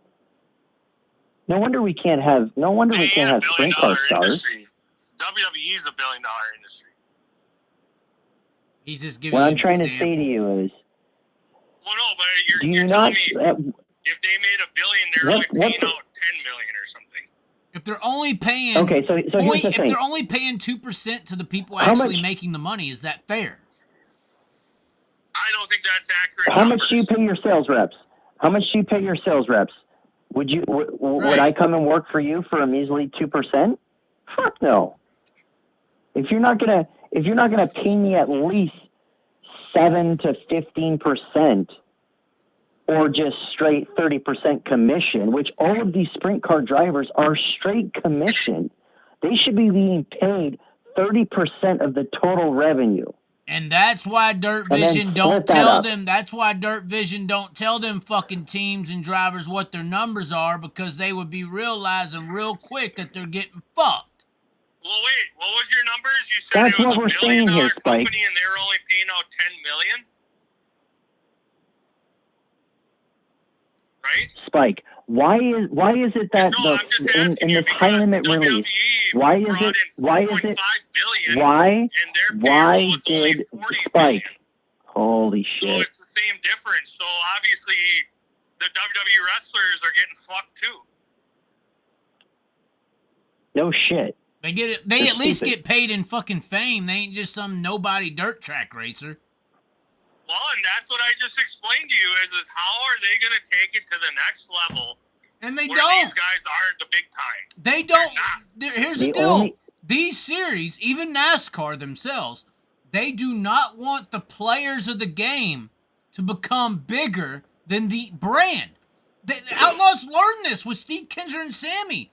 They attempted to take them over because they had built the star power under the Outlaw brand to even attempt to do that. And look at AEW, if you want to bring up wrestling. They're only able to do that because of the star power they built with the WWF, WWE, whatever you want to call it.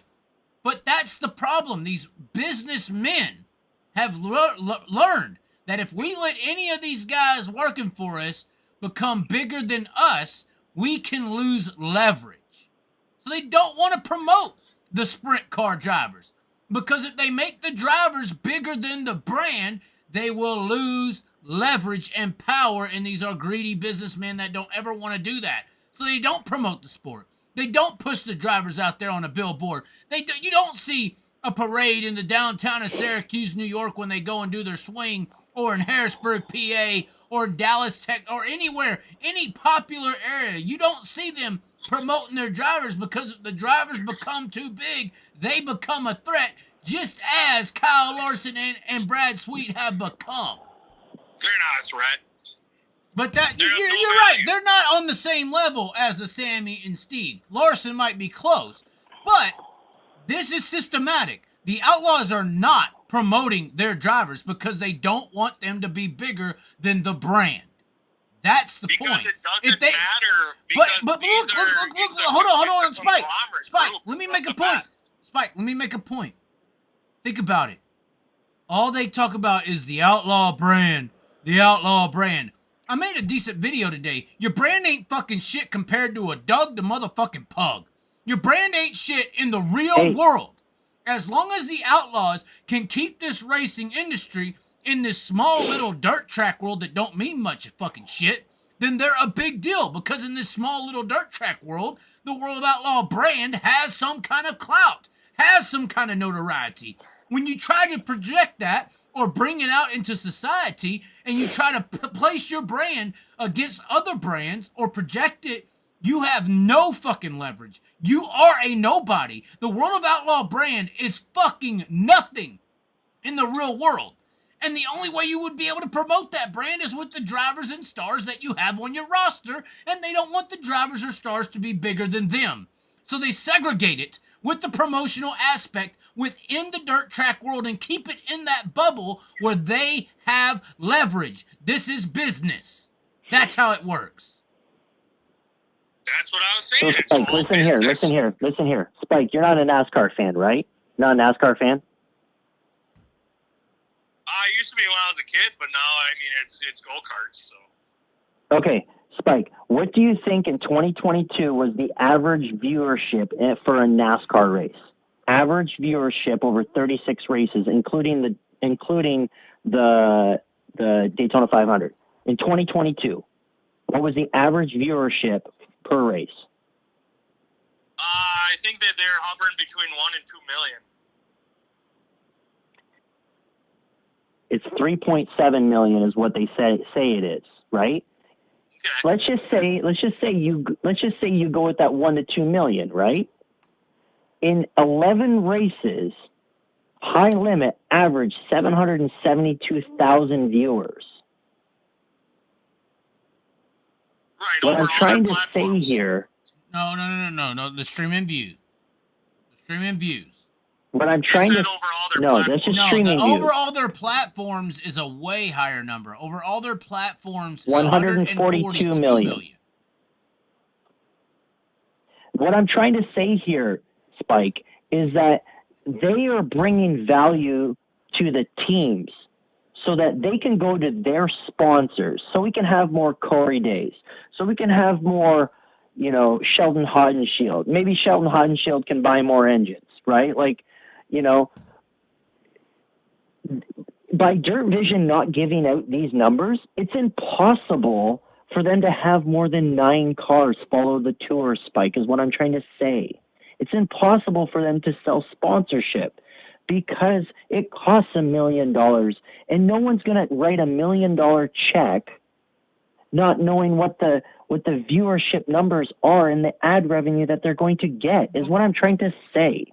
And this is exactly what happens when WRG kicks Kyle Larson in the nuts at Bristol when he was trying to run the late model and the wing sprint car, and they screwed him. They pissed him off. Just like the Chili Bowl pissed him off by only paying $10,000, because he probably found out from Flow Racing exactly how much money they were actually making, and he said, "F this." Sure. So become a promoter and throw your fucking money where your mouth is. That's what he's done. What did Kyle say? Listen, Spike, what did Kyle say? He said, I'm going to make sure, Spike, Kyle says, I'm going to make sure sprint car racing drivers get fucking paid.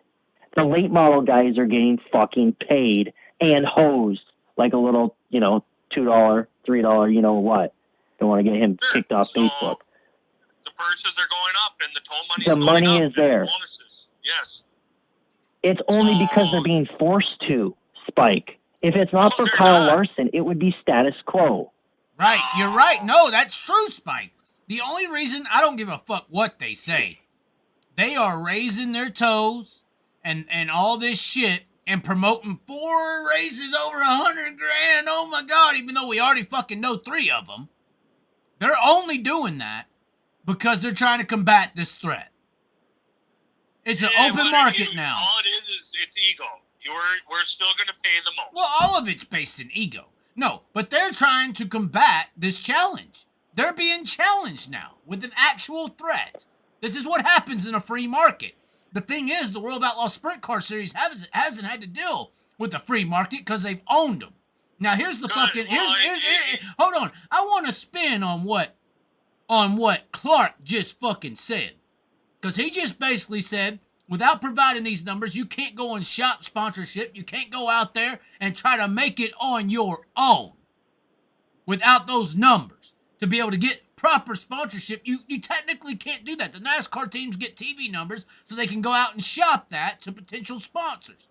Now, I would say, when you're looking at the hardcore values of a system in this right, that is exactly what the massa on the house wants. They don't want you to be able to make it on your own. They want you to be communist or socialist. They want you to depend on them to make ends meet.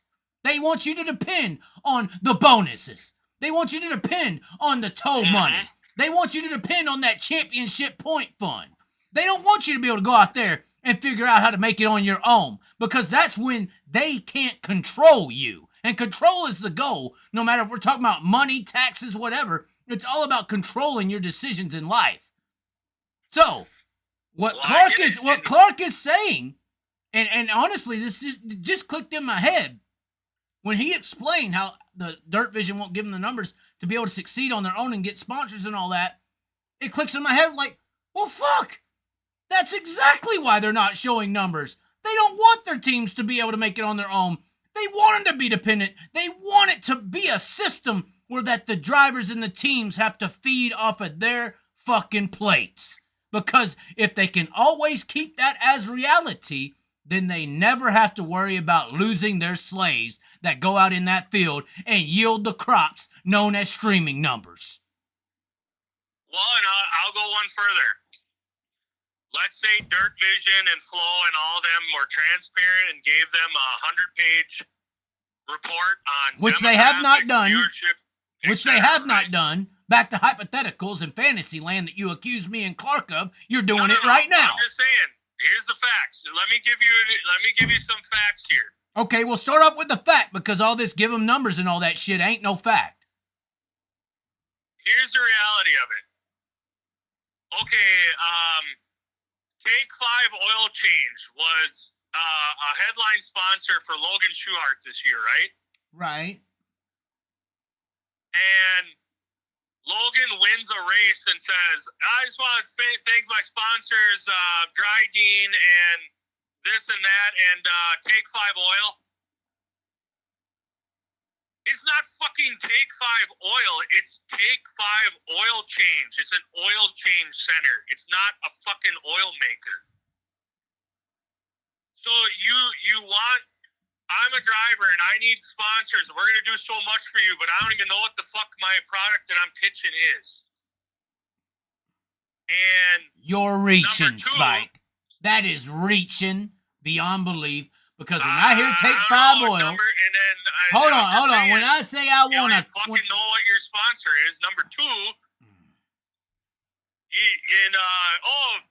trolling out on the track right now is the such and such a car drove by such and such. And if I'm an owner of this corporation that just spent millions of dollars, I'm squinting at the TV screen going, I can kind of see my sponsorship on the wing there.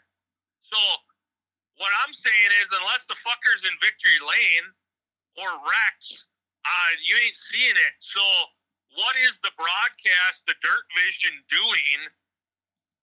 Where is it just auctioneer Johnny Gibson rattling off a sponsorship list that's 10 businesses long?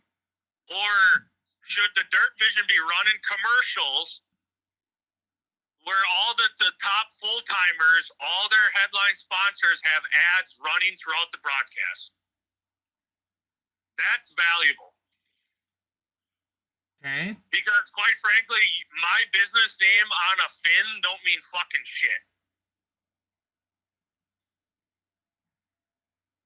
Especially if the fucker is just going to rattle it off like an auctioneer in the booth, or when the guy that wins the race is just going to rattle off a list of sponsors and then say that I'm a fucking oil company, when I'm actually an oil change place where the civilian can go pull his car in and get his oil changed. But Spike, you would change your tone if you knew that you're actually speaking to 700,000 people and not just 7,000 people. Would you not? Well, Spike is doing the simple deflect and change subject. No, I'm saying that because we're still talking about this big money. 100,000 people, is that even going to change the fact that they can't even get their fucking sponsors right? I know. If I say I'm going to go drink a Coke after the race, I know that I'm talking about Coca-Cola. If I say go get your oil change at Take 5 Oil, I know you're talking about Take 5 Oil change. You didn't say it like you that. You are nitpicking your ass off, and you are deflecting from the fact that we got numbers on the screen that is showing that Dirt Vision is making these big numbers that they are not willing to show their teams and people because it is called price gouging. The oil industry, does the same fucking thing. This gas out here that we pay for could be 49 cents a fucking gallon if these oil companies weren't price gouging and the politicians weren't in on it making $2 or $3 a fucking gallon as well. You are deflecting from the fact that these fucking Dirt Vision, they're making more. They don't even know what the fuck to do with all this. They know what well, the viewership is so small that they can't tell their teams, apparently. I'm just saying, even if there's 1 million people showing up, it's what E-Step said, right? Right? What did he say? Which part are you nitpicking now? He said that these drivers need to be coached on how to communicate and how to promote a product and their sponsorships. Yeah, but he's talking about 12 and 13-year-old fucking trust fund kids. Obviously the 20, 30-something-year-olds don't know what the fuck they're talking about either. And so guess what?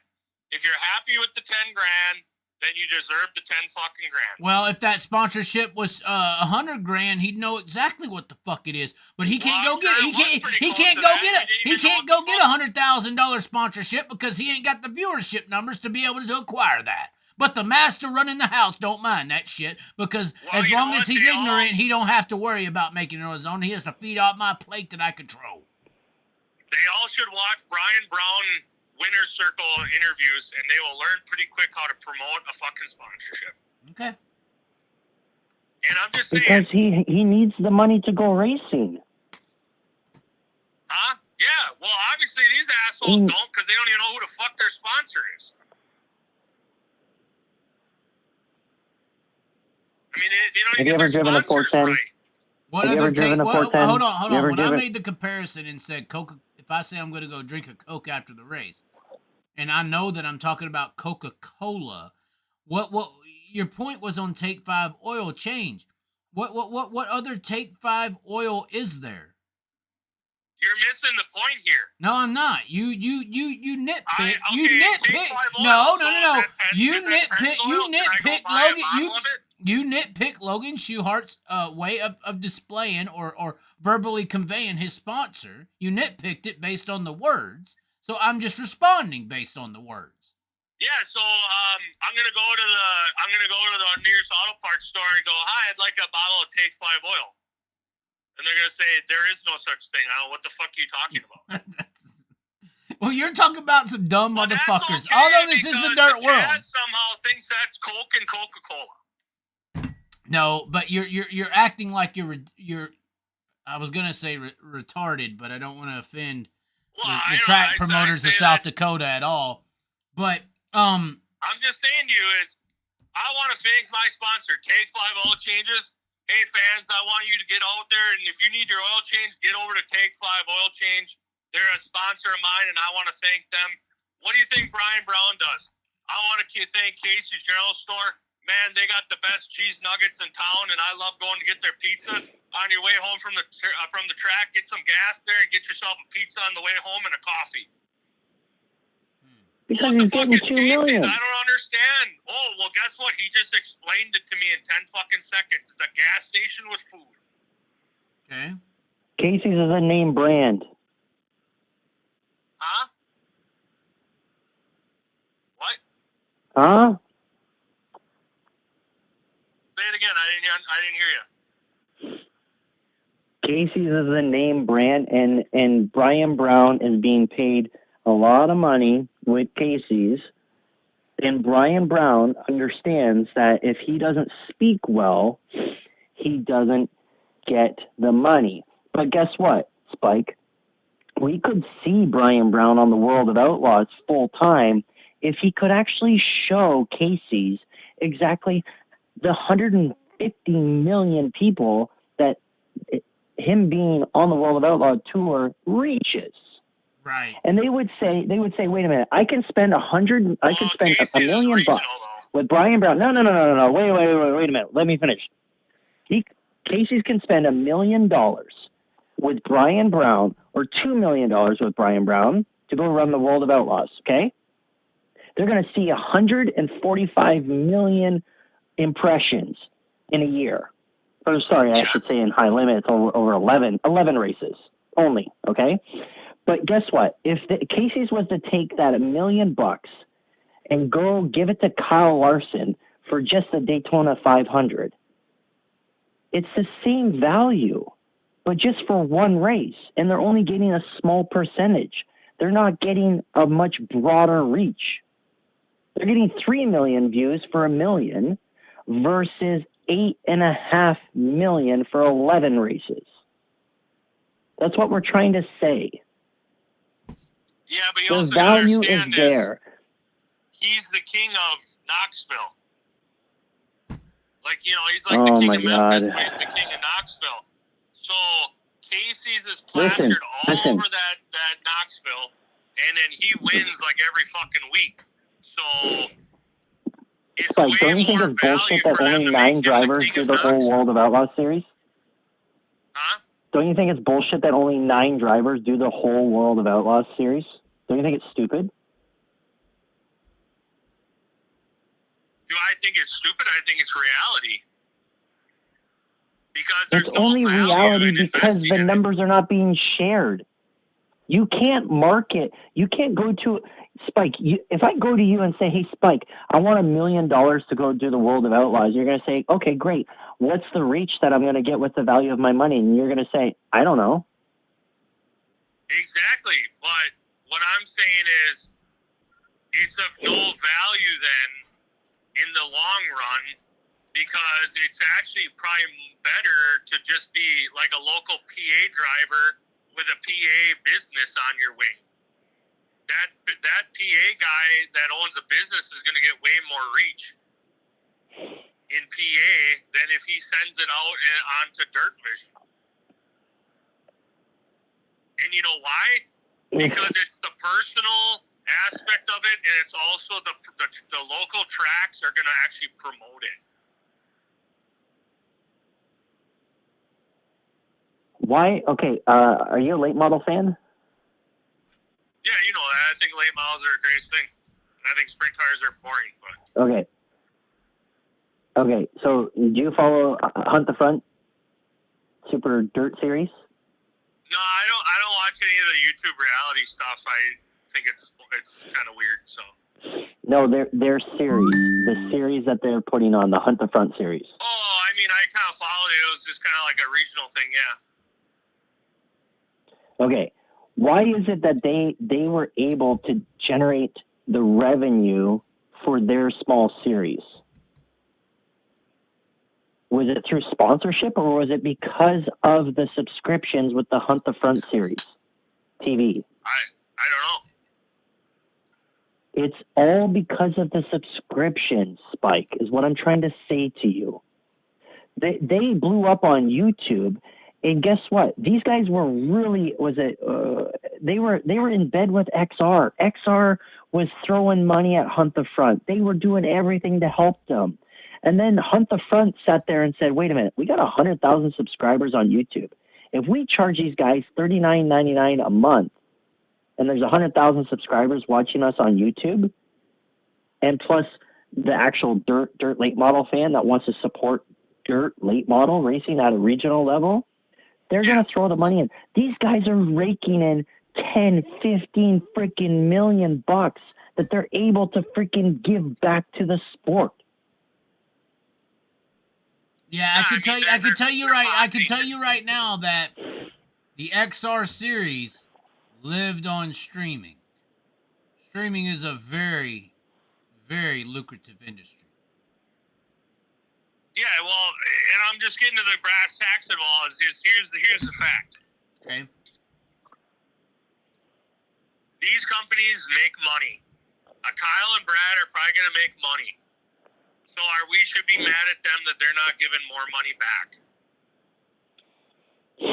I didn't say that. No, I'm not saying that you did, but I'm just saying, like, if the whole opinion is Full made viewership money, Kyle and Brad made ticket money, you know, like, goddamn it, you all should be paying these guys $1 million a year now because you guys are making $100 million, whatever, right? Like, that's not how business works. No, you know, at one point, so you're gonna pay your sales guy 2%. Right, but do you pay your sales guys 2% commission? Huh? Spike, do you pay your sales guys 2% commission? Do I pay my what? You pay your sales guys 2% commission. Well, I mean, I don't have salespeople, but in the real estate world, okay, that's are you in sales? all you get. It's like 4%. Are you in sales? 4%. No. I'm not in sales, no. Okay, so let's put it this way, Spike. High Limit's paying out over $5 million over 50 races. Okay, that means the World of Outlaws need to come out with $9 million to pay out over 90 races at a minimum. At a minimum. If they don't come out with $9 million over 90 races, why?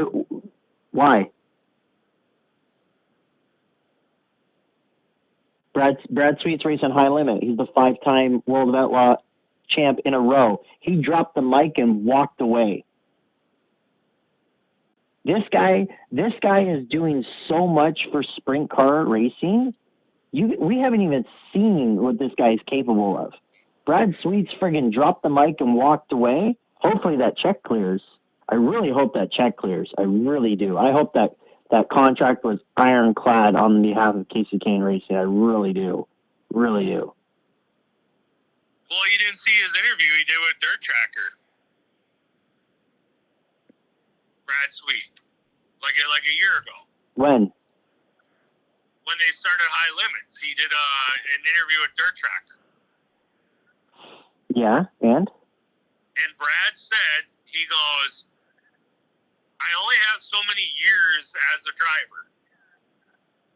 Exactly. And I want to remain a part of the sport, and I want to become a promoter because there's more longevity in promoting. And he wasn't coming in and saying, I'm trying to take over the world and close anybody down. He even kind of, you know, in a nonchalant way, kind of touched upon that. Basically said, I'm just happy if I can promote some races every year, even if it's just in California, and make a profit and support my family that way. I mean, he's basically saying, like, he wants to throw his hat in the promoter game when he's at a high income level so that he can perfect it, make some mistakes, but you got the expendable income at this point because of your successes. And then at some point, maybe he'll just promote, maybe it'll be a California series, or maybe it'll just be a 20 high limit type midweek deal throughout the year, and that's it, you know. And because he's like, hey, I can't be in the seat the rest of my fucking life. Like, I need to grow up and find something different, which is being a promoter. So that's his goal. Because he sees what the streaming numbers are. He knows what they are because he's talked to Flow Racing. Flow Racing said, this is what our numbers are, and he's sitting there thinking, why the hell would I ever go run another Outlaw show? Yeah, so I get it. Like, what I'm just saying is, if the argument is that the World of Outlaws should be giving everybody their money and more, then the same should apply on the Brad and Kyle show. This is a good question for you, Spike, and we've only got one super chat. I don't know which super chat we got. It was from you, Spike, unfortunately. These people are just robbing me of my labor. I agree with you, Spike. Well, they're assholes. Somebody had a good question, though. Adam said, he's talking to you, Spike. He says, you're not mad at World Racing Group for making all this money and not giving any of it back? No, who the fuck am I mad at? Am I mad at the NFL that they ain't given every fucking dime they made back to the fucking players? Like, who in the fuck are these people? Do you not know what business is about? Yeah, but at the end of the day, the people making all this money are living in poverty. There's no money being made, Spike. They're not making any fucking money. Well, and then what are they going to do about it? And well, what's supposed to fucking happen is the money that their labor, the money that their labor generates is supposed to go towards their well-being and operational and living expense. Well, here's my point. The point is that hang on, Spike. Hang on. Right. Chaz, go ahead. Who's the guy that you talked to that did the 305 talk up in and they had like a guaranteed money start? Was it $750 or something? Zach Road, yeah. Yeah, there's enough money here, Spike, for you to start an outlaw race and get 5 Gs. That's what I'm saying. Yeah, and that's where it should be. That's where it should be. And guess what? You shouldn't be racing. You shouldn't be putting your life on the line for $10,000 fucking dollars. Right. Oh wait, sorry. If you have a really good contract, you're making 6 Gs. If you have a shitty contract, you're making $1,000. This transcends beyond dirt oval. So up north, where I'm from, they've got the Baja trucks, or whatever the hell they're called, right? Right? Off-road trucks, for example, Johnny Greaves, right? Like the Monster Energy truck. You know what I'm talking about? You know, there's big spring-loaded fucking trucks, right? Baja trucks. You're talking about Crandon. You're talking about Crandon. Yeah, yeah, Crandon. No, you're talking about. Yeah, Crandon is. He's talking about fucking Crandon. He's talking about Lucas Oil off-road trucks. Yeah. And right, go ahead. They created basically a side-by-side RZR series so that, you know, the amateurs can get into it now. So it can become a pay-to-play system, right? So now you've got the Johnny Greaves class, right? Which are guys from California all over that travel to Crandon, and this is the big world finals. They freaking have Kid Rock play. They had Kiss play. I mean, it's a big fucking ordeal, right? I mean, they're making millions and millions of dollars. And the rumor now is that Travis Pastrana is going to promote it next year and kick out the sanctioning body. But here's the point. Let's complain, right? I get it. We're complaining about purses and why these people are putting up with this and why aren't they asking for more? You know that the purse for the winner of this World Finals or wherever the hell at Crandon was $10,000.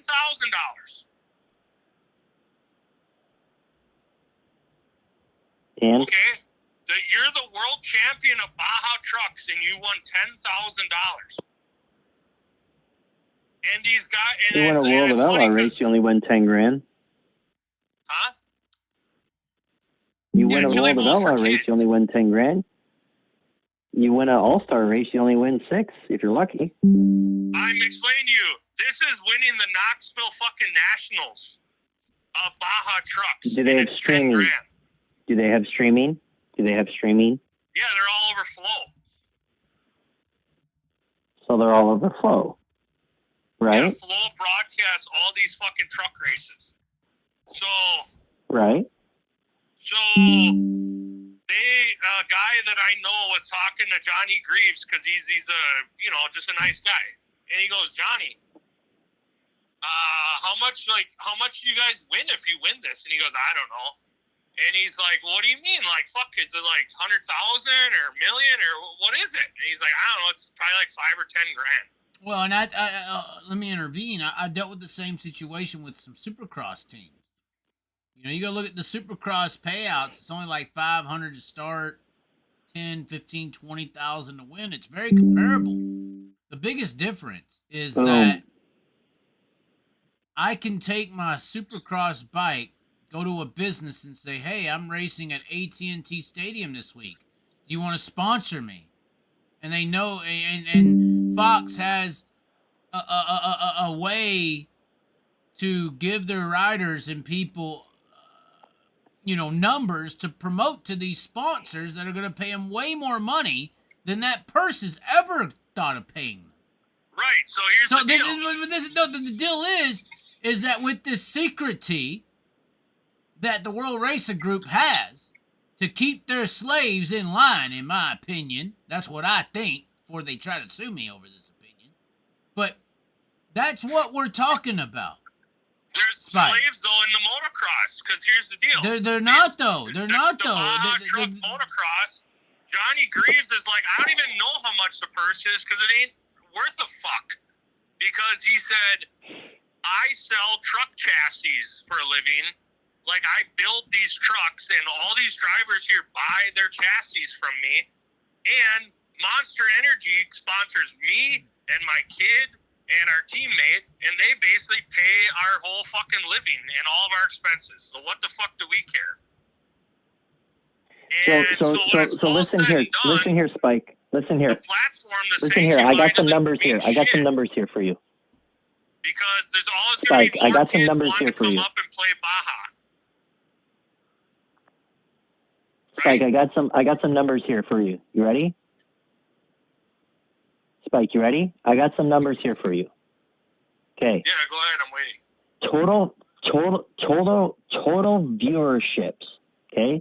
IMSA, NASCAR, SRO, IndyCar. Okay. 45.7 million views in 2023. Projected. This is what was projected. 45.7 million viewership. Okay. All right. Formula One projected viewership 110 plus million. Okay. Okay.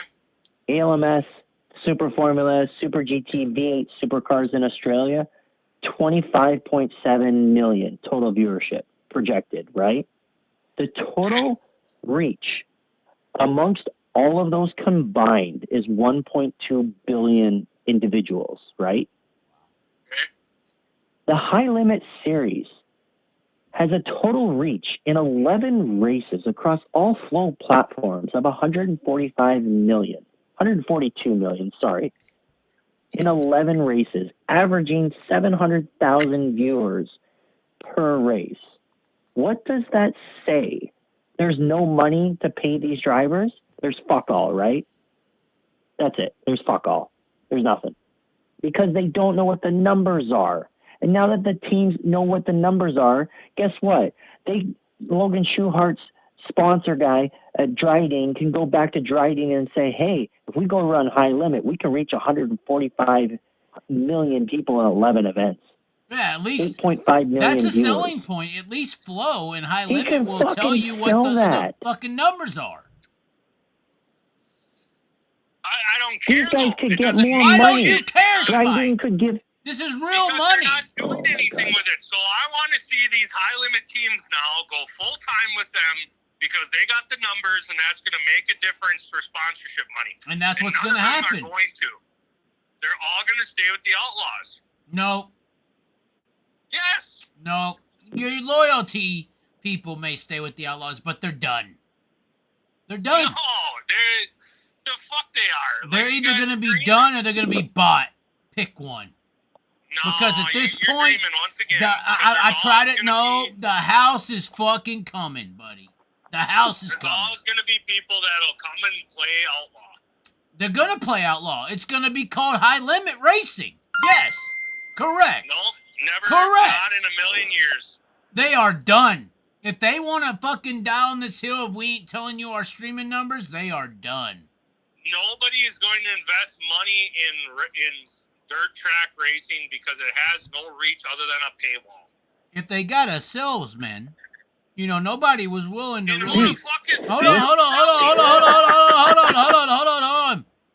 Nobody wanted to buy into the pump and dump crypto until Logan Paul told all these people to do it, right? So maybe you're right. If it's World Outlaws and all these traditionalists in this little bubble, they're not going to buy into it. But if Kyle Larson, the Logan Paul of racing, says you should buy in and invest into this, I'm thinking there's a few idiots out there that want to at least feel cool with the greatest racer of all time that's about to do it. Kyle doesn't mean anything. Yes, he does. You're wrong. He's irrelevant. He's like a hockey player. He's about to run the Indy 500, make fucking waves, buddy. You have no clue. At that point, if he actually does something, it could be. But if he Kyle Larson is bigger than the World of Outlaws. If he shits the bed, hold on. different than You will Man. admit this, right? Kyle Larson is bigger than the World of Outlaws. You understand that, correct? You gotta realize I've lived through all this when Tony Stewart would go. And Tony Stewart was bigger than the Outlaws. Yes, he was at one point. Yeah, and I get it. It didn't make a fucking difference because he had the All-Star Series, and if he was racing, yeah, you would sell out. It was a good thing. Could you imagine what would have fucking happened? Could you imagine what would have fucking happened if Tony Stewart had Facebook and Twitter at his younger ages? Are you kidding me? Get with the times. Don't be the guy holding the cell phone in 1995. I'm just saying, you're dreaming up. You know, if they had this portfolio and they had these numbers, they have numbers. Could go to sponsors, and if they had a salesman, and if they had an iPad that had video on it, and it's like you're dreaming up all this shit that none of them are even gonna do. You're so full of shit, Spike. What do you mean I'm not dreaming? Who in the fuck is gonna go do it? They're doing it right now. They just put the gauntlet down. Spike, a freaking sponsor gave me. Spike, listen here. Built the ball diamond. You're Spike, saying listen here. They're gonna hit 100 home runs now because they built the ball diamond. No, because they're doing it correctly. The way that they're doing it, they bought a fucking dying sprint car series. No. What I'm saying is Flo and Kyle and Brad Sweet are kind of, let me help you out. They're kind of like the worst production.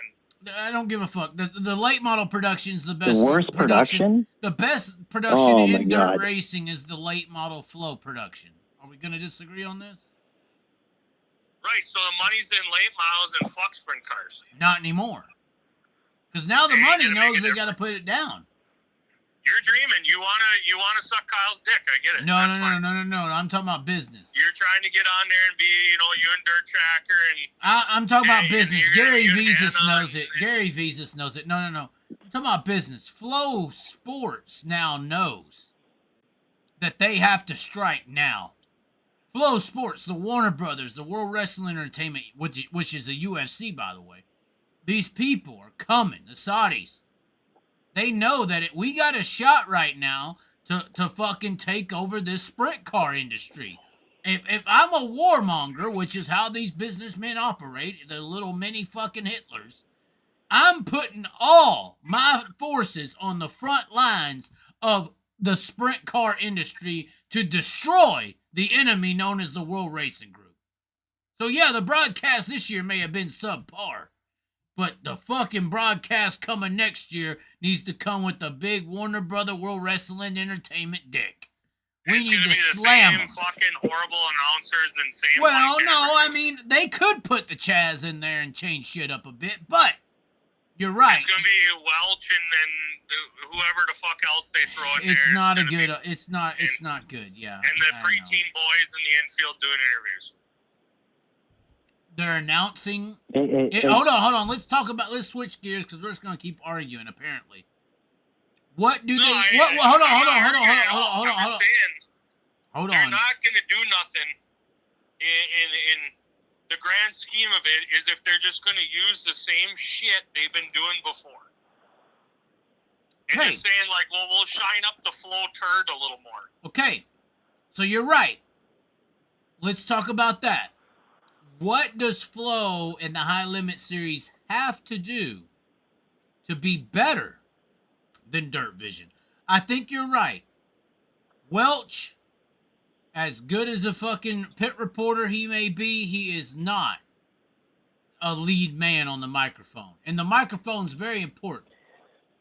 He's a good play-by. Well, all I'm going to say is he may be a good play-by-play guy, but he is not a color. I don't want to say that I could come in there and save the High Limit Series. I could potentially, but as far as the entertainment, Chaz, I heard a rumor that Johnny Gibson's going over. What? No, that's foolishness. He's in what? There's no. That's the dumbest rumor I've ever heard. I heard. That sounds like the rumor that I got. Hold on. That sounds like the rumor I got a 10-inch dick. I can guarantee you that's false. Is he not worth $200,000 a year? Is Johnny Why would you cut off the hand that's fed you for 30 years? Because they ain't fucking paying you, right Spike. What, he's driving around a fucking motorhome. Living on the road. He was a fucking bar band musician. Are you telling me, Clark, that there is a bidding war for Johnny Gibson right now? Would you not steal the voice of the World of Outlaws? He is a part of the brand. He fucking puts the brand on the stage. If he's not announcing, the brand is worthless. Yep. But he's also worthless outside of the brand. No, he's not. No, he's not. That's not true. Are you if kidding High me? Limit was to take him instantly, the value transfers. His sales pitch lines, his squeals, and he's got his outlaw taglines and all that shit. That's what sells. That's a bigger point to make here. Hold on. Does the World of Outlaw hold on? Limit, it ain't gonna be the same. The World of Outlaws has a brand, correct? We'll agree there. But does that brand exist without Johnny Gibson? I think that brand, Johnny Gibson in the World of Outlaws is like Trump in the Make America Great Again hat. If Trump ain't talking, that fucking hat's worthless. Yeah, that's what I'm saying. They are hand in hand. So, but you can take Trump and put him under something else, and the followers will go. I think Johnny Gibson carries a huge amount of stock with him. If Johnny Gibson goes to the High Limit series, it is over for the World Outlaw. Because that is the brand. Hold on. That's my point. If Johnny Gibson was to leave, the brand left with him. Johnny Gibson is the World of Outlaw brand. Right, he is. But I'm saying that he elevates the brand, but if he goes to a different brand, he will not elevate that brand. I'm saying the value of the brand instantly dies if Johnny Gibson's not on the mic. Yes, but that's what I'm saying is but he will not elevate another brand by being a part of it, is what I'm saying. I don't know who's in charge of Flow Racing or Flow Sports. If it is World Wrestling Entertainment, UFC, and Warner Brothers, and money's no object to you people, if you want to take the World of Outlaw Sprint Car Series out instantly, you put whatever number of zeros on the end of a check, and you take Johnny Gibson from the World of Outlaw Sprint Car Series. Is that the way?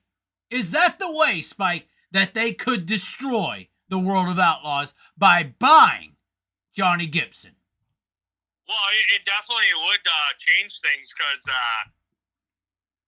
when I stop and visit my ma, sometimes I'll bring my iPad and I'll have the Outlaws on, and she thinks Gibson is just the most spastic human on earth. People hate Johnny Gibson. The late model world really hates Johnny Gibson. No, she don't hate him. Every race fan hates everything, but I'm saying a 70-year-old woman who has lived life and enjoys entertainment thinks he's an entertaining fucking guy. She's that dude gets wild. She's he gets into it. And she likes that because she doesn't exactly understand. She's kind of glancing at it, but when he starts losing his shit, she'll look up from her iPad when what's she's going reading on paper and be like, holy fuck, this guy's losing his shit. Yeah. It makes it sound important. Yeah, but that's what I'm saying is these other announcers, like I'm saying, you're going to shine up the flow turd. So we're going to get another guy that just sounds like a golf announcer. So you're saying outside of Johnny Gibson, or taking over with High Limit. The only chance is if they put the Chaz on the mic. I think that the only way the High Limit series would actually create a voice that is going to be next level. And hear me out here. And you guys can disagree all you want. Okay. But you are very good with statistics and history, right? No, I'm horrible. Well, we kind of saw that a little bit at the Devil's Bowl. Right. When you were spouting off all this history about certain drivers, their names, and this guy started with this team and that. So right. what I'm saying is you'd be able to study the statistics and the actual color aspect of a commentary, right? Right. Yeah. Roots. I watched Roots. Yeah. Yeah. You're the guy. You're the color guy where you go. Whatever. Brian Brown's had 3 top 10s in the last High Limit performances here, and blah, blah, blah, right? You'd be able to throw stats out there. And people like that, and that's why Gibson gets over. But then he also knows how to, orgasm and freak the fuck out. But you almost need to have 2 people. You got to have the stat guy and the statistics and the fact guy. Got the joke guy. guy. Person. Got the joke guy. You have to have the guy that sells everything. Right? That's the joke guy. The guy that's, oh my God, slap job. And that's where you get that black guy from down south to do it. Right. I can be pretty black. That's what she said. But so no, what I'm talking about? Spike, the guy that does Spike's coming around. Dwayne Keith. Right? The guy you Dwayne Keith, yes. He would sell sprint car racing like no other. And then you would balance it. Can we save Dylan Welch, though? Could I come into High Limit and save Dylan Welch? No, Welch sucks. No. He's just horrible. He's just that bad. It doesn't match. It's a golfer calling the most high-energy racing. It doesn't work. Right. He is horrible. But he's only there because of nepotism and monarchy. I think High Limit might die. High Limit, the only way High Limit fails is if they hire or fire based on the buddy system. Well, and that's where you have to have an outside entertainment producer come in and say, this is what's going to sell. We have to have more video packages. When there's downtime, we need to do this. We need to have more light show. We need to have more after-rec interviews. We need to have a play-by-play guy that spazzes, and we need a stat guy that's going to put over the successes. That's what I'm saying. Or the clown. Or the clown from PBR. I mean, this guy that made PBR, the riding of the bull sucked. It was his entertainment. Could you imagine if we were at, Eagle and say, Brent Marks and all these guys were starting 3rd, 4th, 5th, and Kyle was on the pole. Say I was running stuff on the mic for High Limit. I would love to take a wireless mic, go down to the flag stand in intermission or whatever, and just start destroying Larson on the mic loud. Y'all want Kyle Larson to win? They all, well, I think y'all's ass is dumb. Just tell 20,000 people y'all are stupid. Why do y'all want this preppy-ass NASCAR driver to win this race? Just live debate. Dude, that would fire... But that's what the clown does at PBR. And that's what some of these antagonizers do in these industries that you're talking about, is they get these fucking people riled the fuck up. They put on the show. Well, and that's why you gotta have your pit reporters can't be this bland-ass preteens, right. Trying to interview guys and being, what happened out there? The guy kind of got loose and I'm upset. Fuck that. That's gay. I don't want to hear this shit. I want a guy that's going to go out there and antagonize and build a story. Right. And you almost have to have 2 guys, like you said, so then you come together when there's dead time, and then you say, the feature's coming up in a while here. What do you think, Chaz? We're right. Imagine maybe win this feature. Imagine me being in the flag stand and Dylan Welch, obviously, he's a click boy. I say this or whatever. Kyle Larson needs to get his ass whooped, blah, blah, blah. Then Dylan Welch gets on the mics and says, well, Kyle's the greatest or blah, blah, blah. You're dumb, fucking. And we start arguing. They're live in front of 20,000. This is entertainment at its greatest. Well, that's what you do, though, is but you work the crowd at the same time. You say, this is what normal business does. Yeah, you say Kyle Larson's a hack, and he ain't gonna win shit, and I hope the guy never wins a race again. And you get half the crowd to cheer and half the crowd to boo, and then you get the straight man that says, "Oh, Chaz, you're out of control. The people here love Kyle Larson, right, people?" And then half of them will cheer, half of them will boo. Get the security guard to get the Chaz out of the flag stand. They send the police and all this shit. It's fucking great. This is fucking. You can't buy that ticket. You can't buy that fucking ticket. I'm telling you. And then the straight man says, like a Welch or whoever, what do you fans think? What you think David Graham will win tonight? And then he'll pitch that guy. And how about the young upstart Noah Gas? Like you got to build up all the young upstart Noah Gas. We're getting all. Yeah, well.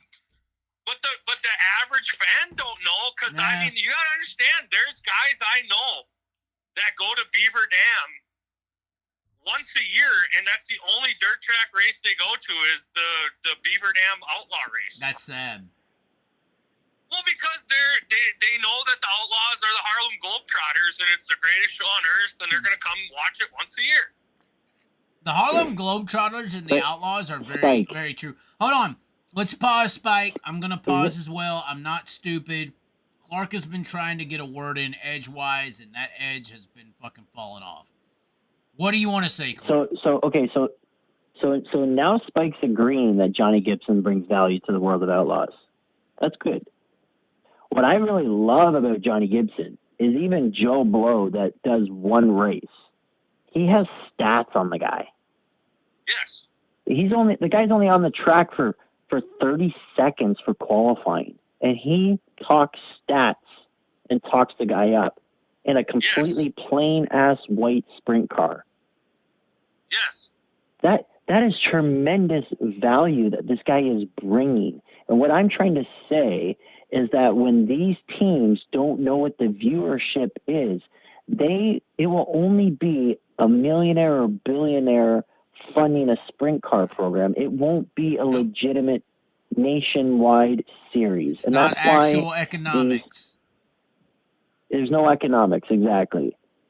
So what I'm trying to say is I'm telling you, Spike, that if the numbers were actually shared, even with a paywall, we could have 24 drivers walking away with $1 million. Well, I agree with you there, but I'm saying they don't have the ability to even get that money. Yes, they do. You're lying. They do.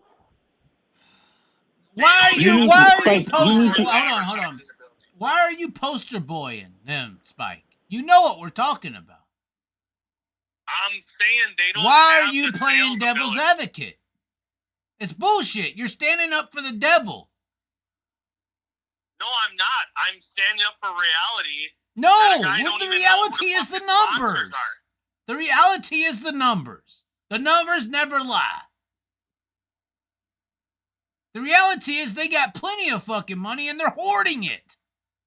Like the fucking capitalists do, and that's why the fucking system fails. The capitalism fails based on greed. Greed is what kills capitalism.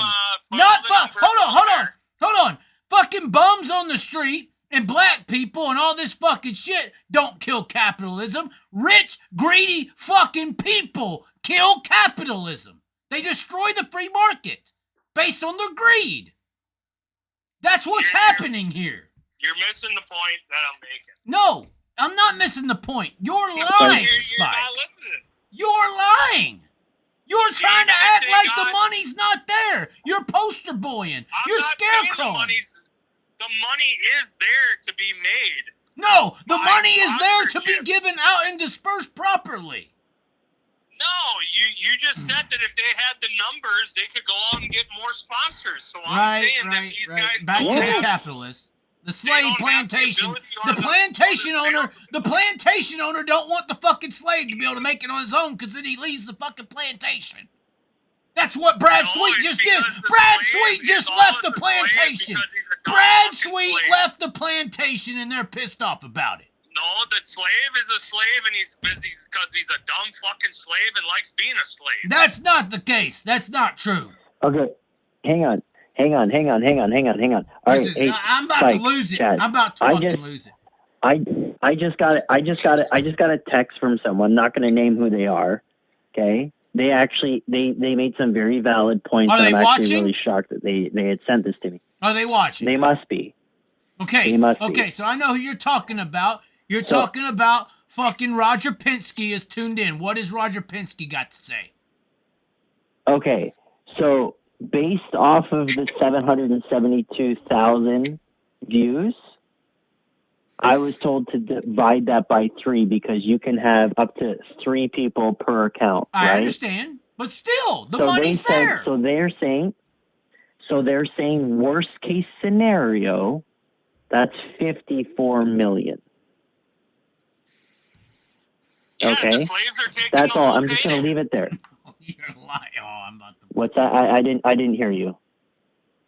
I said the slaves are still taking the low pay and they're not fighting for more, so fuck. They are fighting for more. The motherfucker fighting just left called Brad Sweet.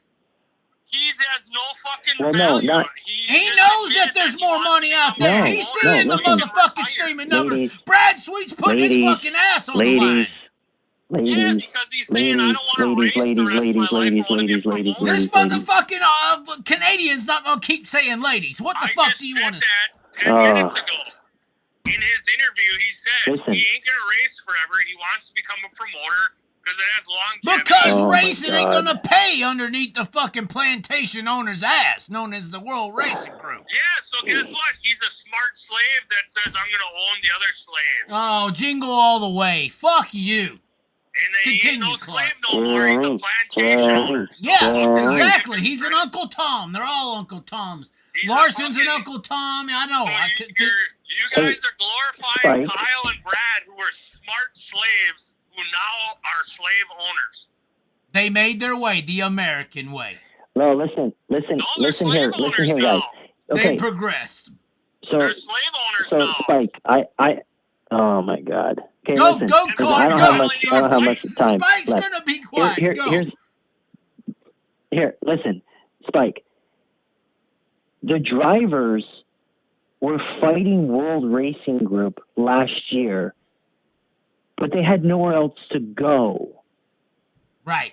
Okay? They had no other options. They either were on tour getting guaranteed money, or they'd have to go chase money and go pick whichever races paid the most amount of money, right? I understand Now there's actually an option. No, what I'm trying to say to you is now there's actually an option. There's a Lucas and Okay. World of Outlaw late And- model situation. Continue. I get it, and that's why I'm saying. Hold on, Spike. Hold on. Let him continue. Finish it. Finish the thought, Clark. That's what I'm trying to say is if so high limit's paying $5 million plus for 50 races.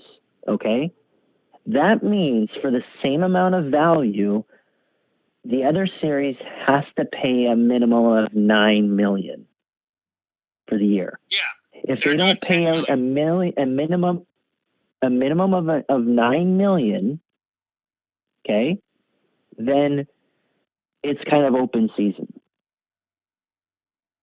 Right, but Right? they're doing 10 million If we plus want to- bonuses plus toll money. That I'll believe it when I doubles. see it. I'll believe it when I see it. Okay, well, What I'm it's trying in to a say. fucking contract. So- Like, I don't know how so- things are in Canada if they just like write with fucking Appleseed. but So here's the thing, it's a Spike. contract. Spike, isn't it amazing? Isn't it amazing that they've jumped from 5 million to almost 10 million? Just in 1 year? randomly. How did they do that? Just randomly. It ain't like Flow Racing and Kyle helped them. They just randomly came up with 5 more million. No shit. You know why? Where did they Because find the it's 5 a million? Because the drop in fucking bucket. competition Why? made them do it. It ain't a drop in the bucket because guess what? I still own all the slaves. Brad Sweet, honestly, is the only fucking reason they're paying that much more. Because Kyle, I know his ass, he ain't gonna come out and work every day like Brad is. Brad's the fucking workhorse of this operation. We know that's a fucking fact. He wants to be, though. Well, he wants to be because I think Brad Sweet's sincerity is the only sincerity that is real in this fucking scenario. But what he's talking about, what Clark is saying, is because of Brad Sweet's hard-working, slaving, fucking Harriet Tubman down the fucking railroad tracks.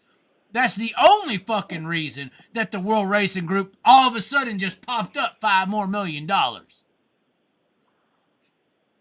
They're fucking fooling you. Where did they find the money? Where did they find it, Spike? The money, Spike? Where did it come from? I told you they got anywhere.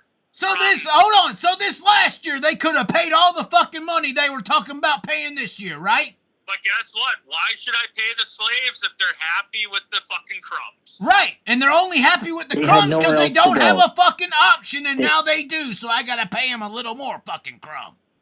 Right. Well, but then the guy that started up the little 50 race series that already existed, he's not going to give you just a bag of crumbs. No, he's going to give you burnt fucking crust. So what do I want? Do I want crumbs or do I want burnt fucking crust? It's the same shit. It's just scraps. When it's all said and done, they both are going to profit. And Brian Carter's patting fucking little redheady Brad Sweet on the head and going, you're cute. You're a cute little slave. And now you're a promoter. That's so cute. I hope that the fucking Flow Racing puts a 7-figure fucking contract on Johnny Gibson's fucking plate. Because if they want to take the fucking sprint cars over, if you put $1.5 million on fucking Johnny Gibson's plate and he accepts it, that fucking World of Outlaw brand is done. He doesn't mean shit because the biggest announcer in NHL history don't mean shit. You're wrong in this world. This ain't NHL, buddy. This is dirt racing. This is sprint car. This is sprint car racing. This is sprint car racing in particular. You take Johnny Gibson from the World of Outlaw brand and their brand dies. Nope.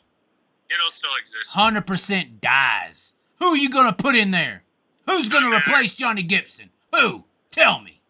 A fucking AI chatbot. No, you better hope. You better fucking hope, because it's about the AI is the only chance you got. You ain't replacing them with a human. Because you're gonna always find somebody else that will take the seat. You know, it doesn't matter. You're wrong.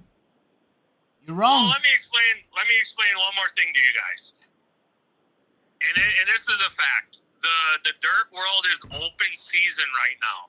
You can act like the Outlaws own everything. Right. You can act like Kyle Completely and Brad own agree. everything. Let me tell you guys a little story. And your viewers and your chat room people are probably all gonna, cry because this is probably beyond them a little bit. But it's a good analogy because it's a niche market that we're gonna be talking about here. Did you just say the N-word? Yes. So the niche market I'm talking about, little do you guys know. So do you ever heard of the band Stryper? Like Bass? No, Stryper, like Stryper. They were an 80s hair metal band. Okay? And their lead singer was this guy named Michael Sweet. Like Brad Sweet? Right, well, no relation. Okay. But believe it or not, they were a Christian hair metal band. Is this a Ripley's Believe It or Not? Yeah, well, this is a believe it or not story because I'm explaining you how when something is open season, it doesn't matter who the fuck it is, it's who it gets behind you. That's true. And so here's the deal. Kyle Larson, right. The Christian hair metal scene was fucking huge. There actually was like 50 bands at the time that had CDs and cassettes and toured. There was like 50 of these bands, and they were all popular. And 10 times, if not 100, like Stryper was one of the fucking worst of them. And guess what? some billionaire CEO's daughter thought Stryper was the greatest fucking band on earth. And the CEO of whatever the fuck company was like, oh, honey, you really like this band? Yeah, I wish that they could get on the radio because they're so good. Well, honey, if that's what you want, I could probably make that happen. So he invested millions of dollars into Stryper, got them a look, got them a record deal, and they're on the fucking radio, and they still tour to this day. And they're not fucking good. Like, they're average. But they cornered the market and made billions of fucking dollars. So the moral of the story is, a guy could go and show up to fucking Williams Grove, Lincoln, Knoxville, Iowa, anywhere that there's a dirt track, and he might go, wow, I really like this Knoxville sprint car racing. This is some unique shit. I'm a billionaire, and I'm going to invest all this fucking money, and I'm going to put it on TV, and we're going to get it all over social media, and it's going to have on Fox Sports, and it's going to be the next big thing, because I've never heard of such a thing like this before. And they're going to say, well, sir, there's the World of Outlaws and the All-Stars and the High Limits, and there's all these different regional scenes, California, you name it. He goes, I've never heard of this. This is amazing. I'm going to make this the biggest thing in the world. And that fucker will turn Knoxville sprint car racing into a household name overnight. You know, you're right, but the thing you're missing is that band's name that this guy's going to hear about that he's never heard of before. That guy's name, that band's name is Kyle Larson. That's who's going to reach that. No. Like, that's who's going to that with his Indy 500 and his NASCAR and all this shit. That is who that guy, that character is going to hear about. And that's who he's going to buy into. And that's why High Limit's going to destroy them. That's going to be the cherry on top. That's why they're going to destroy them, yes. But all I'm saying is the branding of Kyle Larson. Even if some guy that's a billionaire walks into a USAC wingless and midget event and goes, holy fuck, this is the most entertaining thing I've seen on earth. I'm going to invest billions of dollars into this and put it on television. It will happen because when you got money behind it, they will push it. And people say, wow, all these other divisions exist and all these other promotional series exist. Well, he doesn't give a fuck. Because he loves this one that he saw and he wants to create it into something. And you're right. Like a Kyle, hey, did you know that one of our regulars here at Knoxville Raceway is the NASCAR champion, Kyle Larson? Oh my God, that's awesome. And he races at the Indy 500. Oh my God, even better. Spike, the last 3 weeks of NASCAR racing. Spike, the last 3 weeks of NASCAR racing, half of Kyle Larson's questions in the media room have been about High Limit. In the last 3 weeks, in the media room, in NASCAR, a majority of the questions were about High Limit. How is that possible? Imagine what would be going on right now if Kyle Larson won the NASCAR Cup Series championship.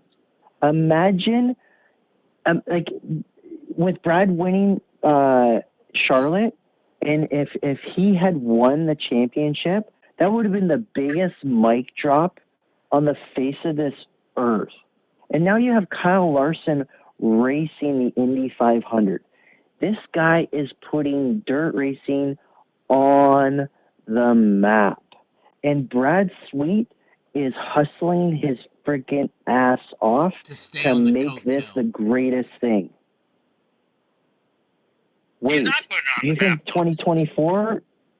Hey, just so you're aware, Spike, you remember the days of CART versus IRL? CART was the historical one. They were the one. IRL was the big one. But IndyCar had the Indy 500. Had the house. High Limit has Kyle Larson. The house. They have the Indy 500, which is Kyle Larson. They can take them anywhere they want. The house. And they'll sell out. The house is coming. coming. The only reason why the one folded, though, is because all the big money teams went to the other one. That's not true. CART stood for Championship Auto Racing Teams. The teams actually backed CART. The teams owned CART. Yes, the teams own CART. It didn't matter what the teams wanted. The house was coming. The system was on the way. Right, so it don't matter The if the teams IRL want was more money. owned. That's not what... I mean, in a way, in the CART example, that's true. But in this example, Larson is preying. Larson and Sweet is preying. I will say that. They are preying on these poor little teams needing more money. They're preying on that. That's their angle, yes. They're not praying. They're not praying. They're not praying. They're It could be showing the respectful or reality. not. It could be respectful or not, but that's their angle. XR did the same thing. Yeah. They did the same thing to the late model world. Yep. It made them pay more money. This is the only way that sprint car drivers are going to make more money, and Kyle has been saying it for years. That's it. Yeah, but they're putting And the only way late that it was- models don't put so much emphasis on exclusivity. No, and they that's don't. where these teams got fucked, is because they bought into the exclusivity agreement. Yeah, but Kyle and Brad are the bank robbers of the exclusivity right now. They're blowing that fucking thing up. Yeah, but you got to have a pretty wise driver that knows how to like a Rico, where he does the pick and choose. He's very intelligent about it, but he makes enough by picking and choosing because he branded himself. Whereas, like I said before, most of these slaves are not smart enough to sell themselves. Right. But they don't have the numbers because their owner won't provide it. It doesn't matter. Rico don't need fucking numbers. Yeah, he does. Yeah, he does. He needs his numbers of his personal social aspect. Yeah, he's selling his own personal brand. Right. That's what I'm saying, though, is no. They're relying on the where they race organization and the app to be the where only they actually perform. This is the analogy. Their fucking life preserver, their lifeboat is the WRG and the Dirt Vision. Where they perform. If I was trying to sell my YouTube, I can show the numbers of my YouTube that I perform on to attract sponsors. What we are saying is that Dirt Vision is like YouTube, but they won't provide the numbers to me to be able to attract sponsors or people to add value to where I perform. Right. But what I'm saying is these guys should be making themselves into a brand that transcends. But they perform on the brand. That won't give them the numbers of the performance. But now they want to leave the brand. So how are you going to Because leave the brand fucking if your only existence is fuck the brand? them. The brand didn't give them the numbers. I switched from YouTube to another channel because YouTube wouldn't give me the numbers. However you want to line it up, they're not giving them their value. You're missing the point here. Fuck your numbers. They are not turning themselves into a brand and a household name that anyone wants to give a flying fuck about. You talk about how nobody watches David Gravel channel. Why in the fuck would I? It's the most boring thing I've ever seen in my life. Well, I mean, that's David's fault, right? Yeah, so what I'm saying is... But David Gravel isn't a YouTuber guy. He's forced it. You could tell when he makes his videos, he's forcing a character because he's trying to build a brand. Because his actual character is the shit he does on the racetrack. It ain't him talking on the camera. Hold on. It ain't him talking on the camera. I'm better than David Gravel in that aspect. He can't beat me there. But he can beat me. He can beat me on a...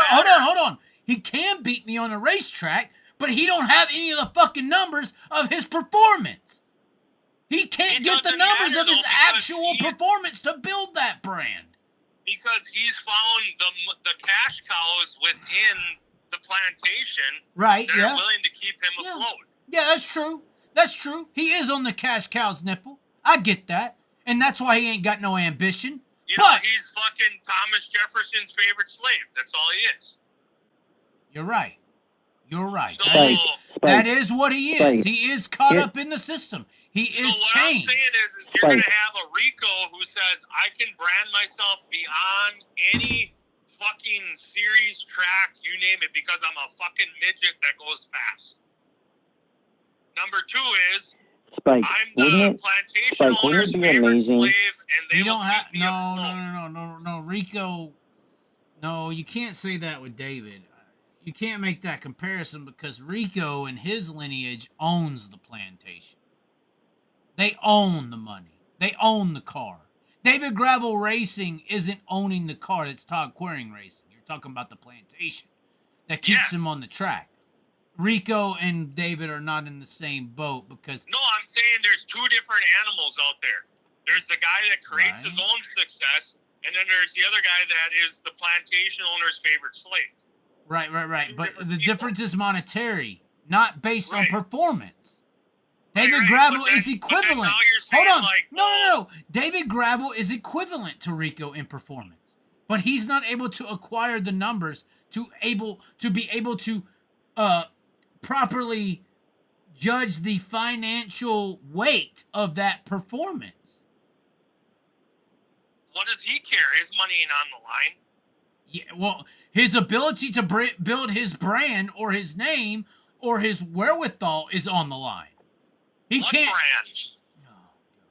His brand that he could build, go and shop sponsors with, go and shop other car owners with, whatever it is. His basis of doing that is based on his actual performance numbers, which are done on the track during Dirt Vision broadcasts. Right, and he can't utilize that because those numbers are in a fucking safe. He doesn't need to, though. You don't get it because he's the plantation owner's favorite slave. He's Johnny Greaves. I get the ambition. The ambition may be missing. The ambition may be not there because of those factors. But what I'm saying to you is even if you gave David Gravel the numbers, is he going to go knock on some doors? The fuck he will. At least he could. He could have an opportunity to. He could have an opportunity to. Lead the plantation too. I mean, come on. Listen, Spike. I sold a marketing deal for a sports car. Okay, the race cost $250,000. Okay, the reach was going to be like between streaming and across all platforms is going to be like $3.5 million. Okay, the sponsor forked out $250,000 for just that reach because I was able to provide them the numbers. This is what the streaming platform will do, and then these are the different social avenues of the series. And then the drivers also have this amount of social reach as well. And being able to provide that analytics, I was able to sell something for $250,000 and pocket $25,000 cash in my pocket for selling that race. All I'm saying is give them all those numbers and they still ain't going to do shit with it. They ain't going to do shit for it? Guess what I'm going to do? Spike? I'm going to go fucking sell $1 million friggin' sponsorship to McDonald's or $2 million and stick your fucking ass in the car. That's what I'm going to go do. I'm going to say, hey, I'm going to promote Spike Racing here. This guy's a friggin' amazing ass motherfucker. This series has a reach of 142 million people. Yeah, well, that's what I said before. I know that is huge. That's what I said before is then these drivers need a sales team. And Chaz had a fucking conniption as if like these drivers will be able to knock on the door, be the suit and tie guy and be able to do it themselves. And I'm like saying no. Okay. They can't even communicate. So what I'm saying is you're going to have a guy that believes in the product and wants to sell it for them. And then you're going to knock on the door one day and go, hey, no gas, I have you a full line sponsorship for McDonald's. And he's going to be like, who the fuck are you? And then you're like, yeah, I sold this for you at $2 million a year. And he's going to go, oh, thanks. You know what I'm saying? Like, they don't even get it. Like, they're the slaves. You know, like, they just are happy being owned and don't give a fuck if you even did anything for them. They make a decent amount of money, Spike. Hold on. But they don't make enough. Address this. I was taking a piss, getting a fucking a Sprite to go with my Maker's Mark. Because Spike just said, when I heard it, I couldn't believe it. I had to run back. I just went up and down 3 flights. Did you piss yourself? No, I almost did. I almost decided to run over here as I was pissing and just say, fuck it. But well, because I just no. I heard everything you said, buddy. I heard everything you said. You want these people to get represented. It sounded like in one way or another, or a team or whatever. If I'm a team and I come up to a driver and I'm like, this is my offering service, and people do this. This is my offering service. I can attract this and that and this and the other and do all these things for you that you can't do. And they would be like, okay, that's cool. Let's do it. Let's try it out. And then I would be like, okay, so the way I'm going to go out here and acquire sponsorship or acquire money for you is all you have to do, this is it. All you have to do to me is just tell me how many people watch what you do. How many people see what you do, so I could take that number and I could put a dollar amount on that actual fucking number of what you do and how many people you reach. So all you gotta do is just tell me. And David Gravel comes to me and says, I can't fucking tell you. So, and all my response is, well, I can't shop you then. I can't put value on what you do. I still don't think it would make a difference. Okay, that's a personal opinion. That's a personal opinion. That's a personal opinion based on anything but business that you've been putting. You've been putting your fucking ass on business all night. You all non-business people. You sit there and put yourself on business all night long, and we're so stupid and dumb we can't keep up with it. I just told you how the marketing business works. The marketing business works on views and money. It's not a marketable business. Okay. How many? So here's my question: Is the NASCAR Truck Series a marketable? Let him finish, Clark. Go ahead. It's under a paywall. The average new consumer cannot purchase or view for free this item. Okay. But I can't even tell you how much. I can't even tell you how many people are willing to purchase what you do. Are you kidding me? Come on, Spike. Stop being the defendant attorney. Nobody can view it unless they pay through a paywall. Right. Why the fuck would a sponsor want to get involved in that? Because at least I know you're reaching an audience that has expendable income to the point they can purchase this fucking stream. I don't want to promote my motherfucking business. I don't want to promote my business to the welfare class. I want to promote my business to the people who can't afford it. What are you talking about, the people who have to pay to fucking see it? That's the people I want to promote to, but I can't even get fucking numbers for the people who pay for your shit. What are you talking about, Spike? The paywall audience is limited. Who's paying for the paywall? Who? I want to grow. I want to grow my reach. Well, I'm sorry, sir. You're capped at this much because we're a paywall business. Well, how are you attracting new people? Well, they just got to figure it out and find it and pay for it. The fuck are you talking about? Okay. That's what I'm saying is you have to get some billionaire behind it and get it on free TV. Okay. Spike. And they don't even fucking super chat. My face was really red right there. I got very emotional. Yeah, no super chats. Y'all just take advantage of it. Spike. I mean, you tell me that if they got the numbers, they'd make billions of dollars. They have McDonald's and everybody on there. Yet we're talking to sprint car fans that today, when the 2 Series came out and said, we're up in purses and we're up in all these incentives and Kyle's going to have 60 races. The Outlaws are going to have 90. You know what the fucking people said? Instead of saying, oh, great joy. Like, goddamn, I love sprint car racing. I can't wait. Like, I get to watch, more high payout races. They go, whoa, the fucking ticket prices are probably going to go up then. I didn't see that comment anywhere. I didn't see that comment. Where? Because they're all ungrateful pricks. And it's like, well, take your Social Security welfare ass and stay home. You're nothing but an undercover late model fan. That's and don't even fucking. That's all you are, an undercover fucking late model fan. What do you want to say, Clark? All right, so the NASCAR Truck Series has an average viewership of how much, Spike, per race? About 400,000. The trucks? Spike don't know shit about asphalt, marketing, and media. I do. It's about 400,000. Doesn't matter. The trucks, I would imagine that the trucks are probably about as much as AEW, and their numbers are between 400 to 700,000. Thank you, Robert Brown. Continue. Okay, so it says they average 627,000 viewers for 23 races across Fox and FS1 in 2022. Yeah, okay? not 23. So that's a 5% increase. That's a 5% increase.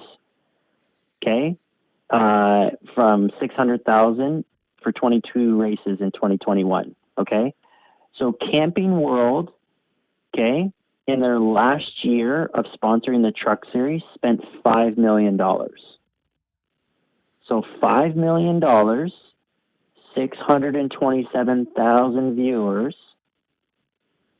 high limit, 772,000 viewers for 11 races. I'm trying to explain to you the numbers and the value. I understand there's numbers. And I'm saying nobody's going to even take the numbers and sell it. So who gives a fuck? I would sell it if I was given the numbers. I could. That is not based on fact. That is based on speculation. Spike, you can watch the trucks for free on cable. They're not free. You got to pay for cable. I can't. Right, but that's a paywall. People are not a niche paywall that they don't have to pay extra for. Do you know how hard it is? Do you know how hard it is to sell a Truck Series race for $150,000 in sponsorship? Pretty fucking hard. Well, yeah, because $150,000. The truck champion couldn't even get a sponsorship the year after he won the goddamn. I'm gonna have Carson Hocevar on the show tomorrow. Brent Moffitt won the series and couldn't even get a sponsor next year because nobody gives a fuck. But guess what? We have 772,000 people paying their fucking money to Flow Racing for a year. And potentially Dirt Vision, but we don't know. Well, who cares? But just think of the reach. Okay? That's all I'm saying. I'm not disagreeing. If you don't put the fucking work in, you're not going to get the result. If you don't, hey, how do I get fit, Spike? Do you take juice or you go to the gym? You go to the fucking gym, right? No. Spike takes the juice. Let's put this picture up. No, he goes. Spike takes the juice. He goes to the gym and he fucking eats steak. He told me he takes the juice. Chaz is roid raging over there because I told him that it doesn't mean a fucking thing, and he's ready to goddamn shoot me.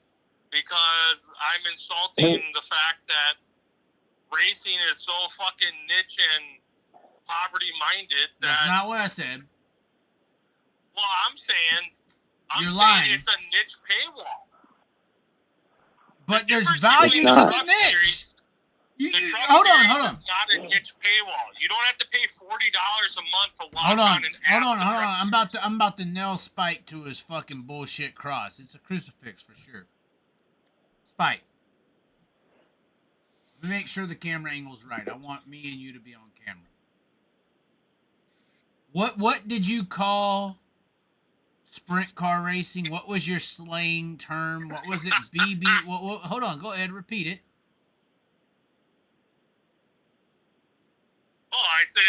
it's a niche.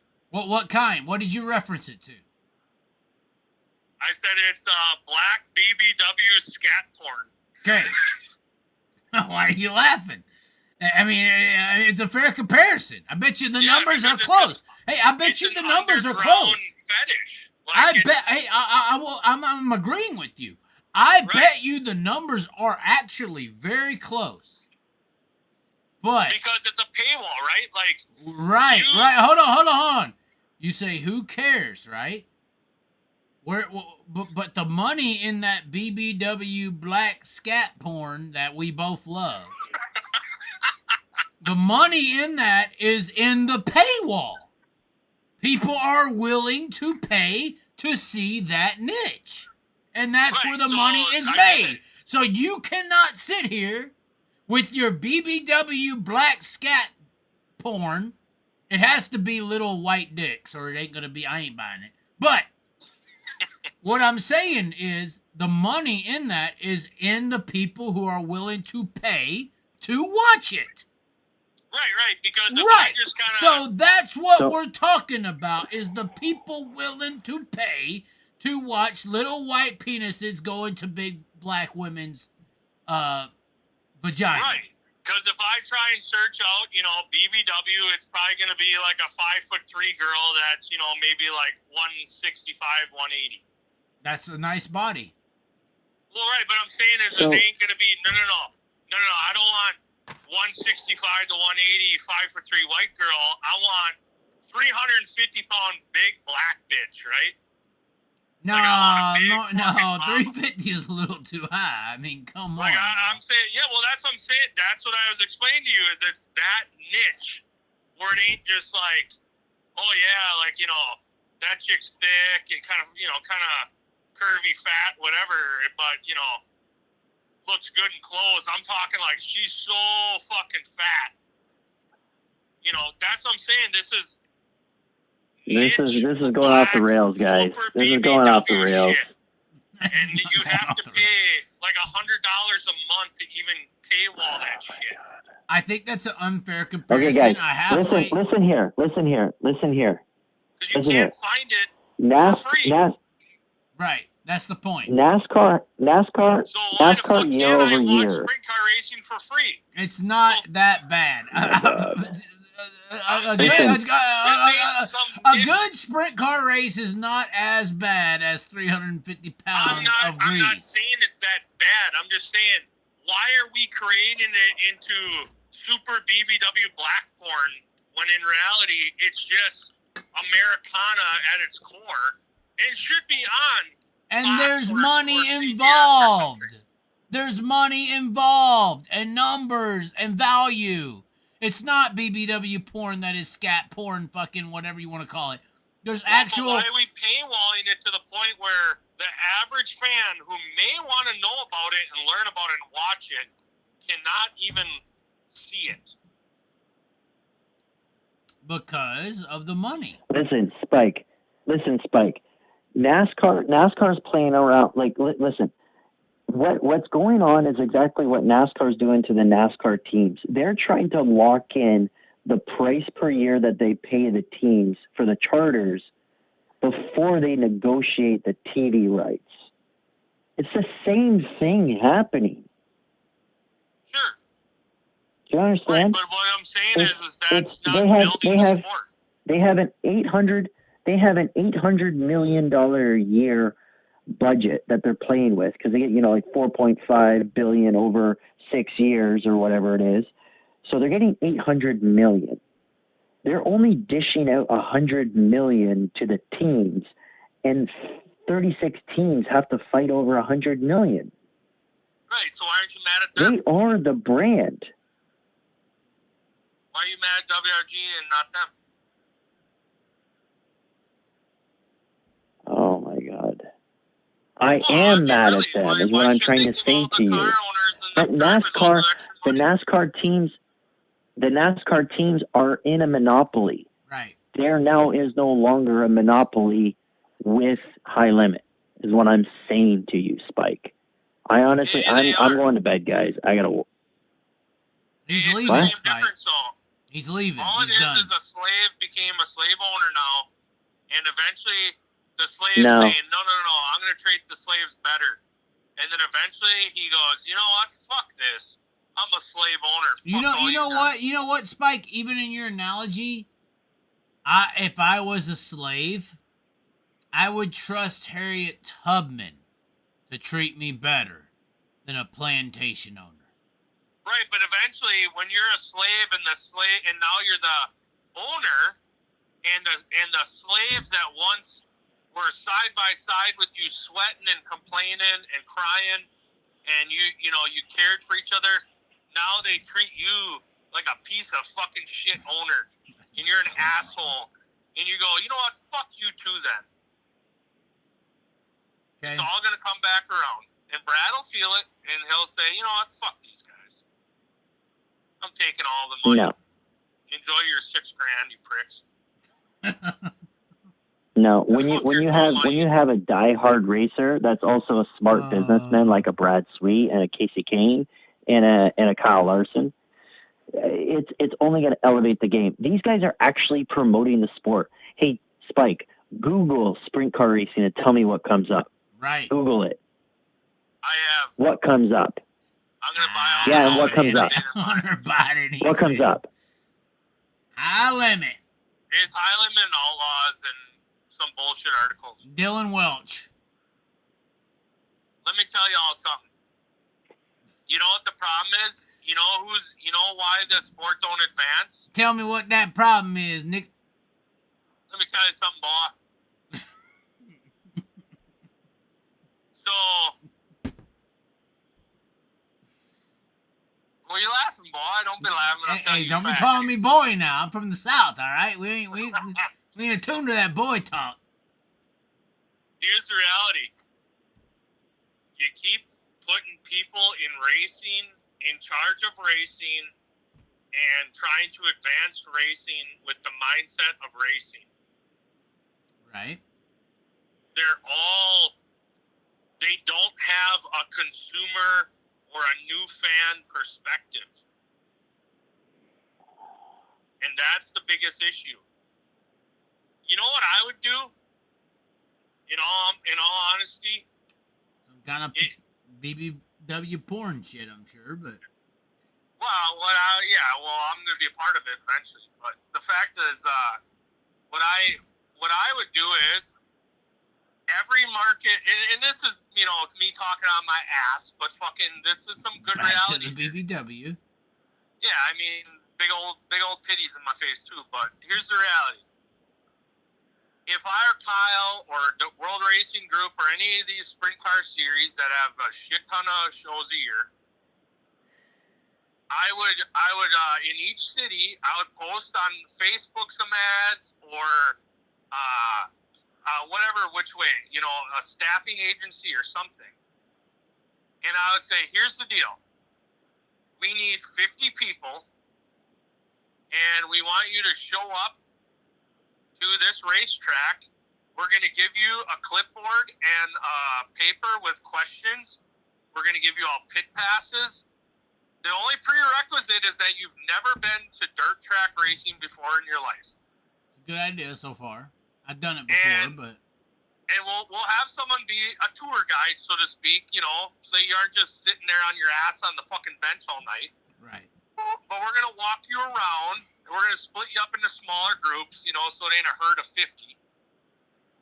And what we want you to do is take it all in, and we'll give you a tour of the pits. We'll introduce you to a few drivers. We'll show you some of the merchandise. And, so for example, we'll walk you down merchandise row. Okay, now that you've walked down it, looked at everything, I want you to step to the side and answer questions, 5 what or 7, think? because they apply to the merchandise. And it'll say, is this merchandise, would you buy this and wear this in public? Yes, no, not sure, right? Right. Okay, now we're going to go through the pits. What did you think of the drivers? Were they friendly? Were they personable? Did you feel that you felt any, allegiance or connection to any of them? Whatever, right? Right. Now the racing was Was it exciting, boring, enjoyable? Was it too long, the breaks? Was the announcing understandable? I want to get a non-race fan's perspective. A normal world perspective. Because guess what? That's what World Championship Wrestling did, and that's how they became #1 in the Monday Night Wars, because they had test groups that would watch the show and give their opinion. And some of the stuff was, we don't like long matches. Or, we like the colorful people, the guys that had colorful tights or whatever, right? They got good perspective on everything. And then they were like, we liked it when you explained to us what the story is. Shit like that, because it's a consumer giving you his opinion. So obviously if someone's like, well, I didn't understand the heat races because I didn't understand that, like, the top 5 that's good. Like, I thought just the guy that won what mattered, but then the announcer explained to me the top 5 moved to the feature, which is, like, the main event, and so that made more sense to me. Shit like that. So even that, like, at a track, right? Top 5 transfer. What the hell does that mean? Transfer to what? What the fuck does transfer mean? Like, you transform into something? I don't know what this means. And it's like, well, ladies and gentlemen, tonight in this heat race #1, the people that finish 1st through 5th go to the main event tonight. The feature race worth $25,000. So that's right, folks. We need to finish 1 through 5, and you can go on to the main event. Well, if I'm a new person, I'm going to go, oh, fuck, that's cool. I'm going to kind of watch 1 through 5. Let's see what happens. Right? Yeah.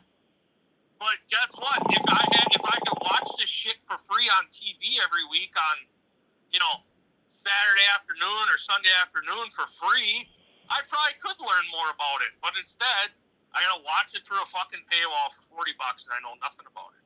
Right. That's all I'm saying. Okay. That's all I'm saying. Okay. And then you could get sponsors up the ass. Okay. That don't help the brand, though. Because World Championship Wrestling lost to the talent. Stone Cold, The Rock, Kane, and Undertaker was just too good. No, well, there's a lot more to it than that, though. So imagine this. Imagine if World Racing Group got bought out by Fox Sports, right? Or Turner Scott. Because Turner got bought out by Time Warner. Right. And hey, I got a question. Said, you need hold on. Clark woke up. He's been asleep. Hang on. Clark, good morning. Hang on. I actually fell asleep. Hey, how question, Chaz? What's the total height of a midget? Oh God. Talking about Rico the or car. the car?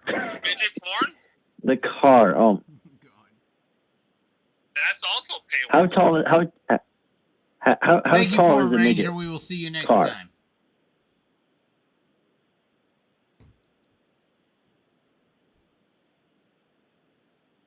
Did we lose him? I don't know. Are you there, Spike? What'd you say? I thought you said something to Carl. Continue, Clark. What did you? I can't hear sometimes. It's muffly. So what? Yes, if someone asks me something. How tall is a midget? Is it like 5'5"? I'm looking at the picture there of Spike, and I'm trying to guess his height. Is he like 5'5", 5'6"? Oh my God! Wow. When I'm laying down, I am, you son of a bitch. Oh my God! All right, Clark, why I got are a you question afraid for to you. show yourself? Clark, are you a tranny? Clark. Only in my dreams, buddy. Clark reminded me of Dylan Mulvaney. Oh no. Oh, come on, man. Curse word. Anyways, this has gone completely off the rails. It's been off the rails. We're in the danger zone, bitches. Clark, you own a daycare, don't you? No. You like talking about kids? What's the deal? Why do you keep talking about kids? It's so weird. This is a racing show.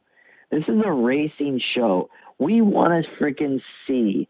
We friggin' want to see the best 24 drivers racing, not just 9 rich people racing.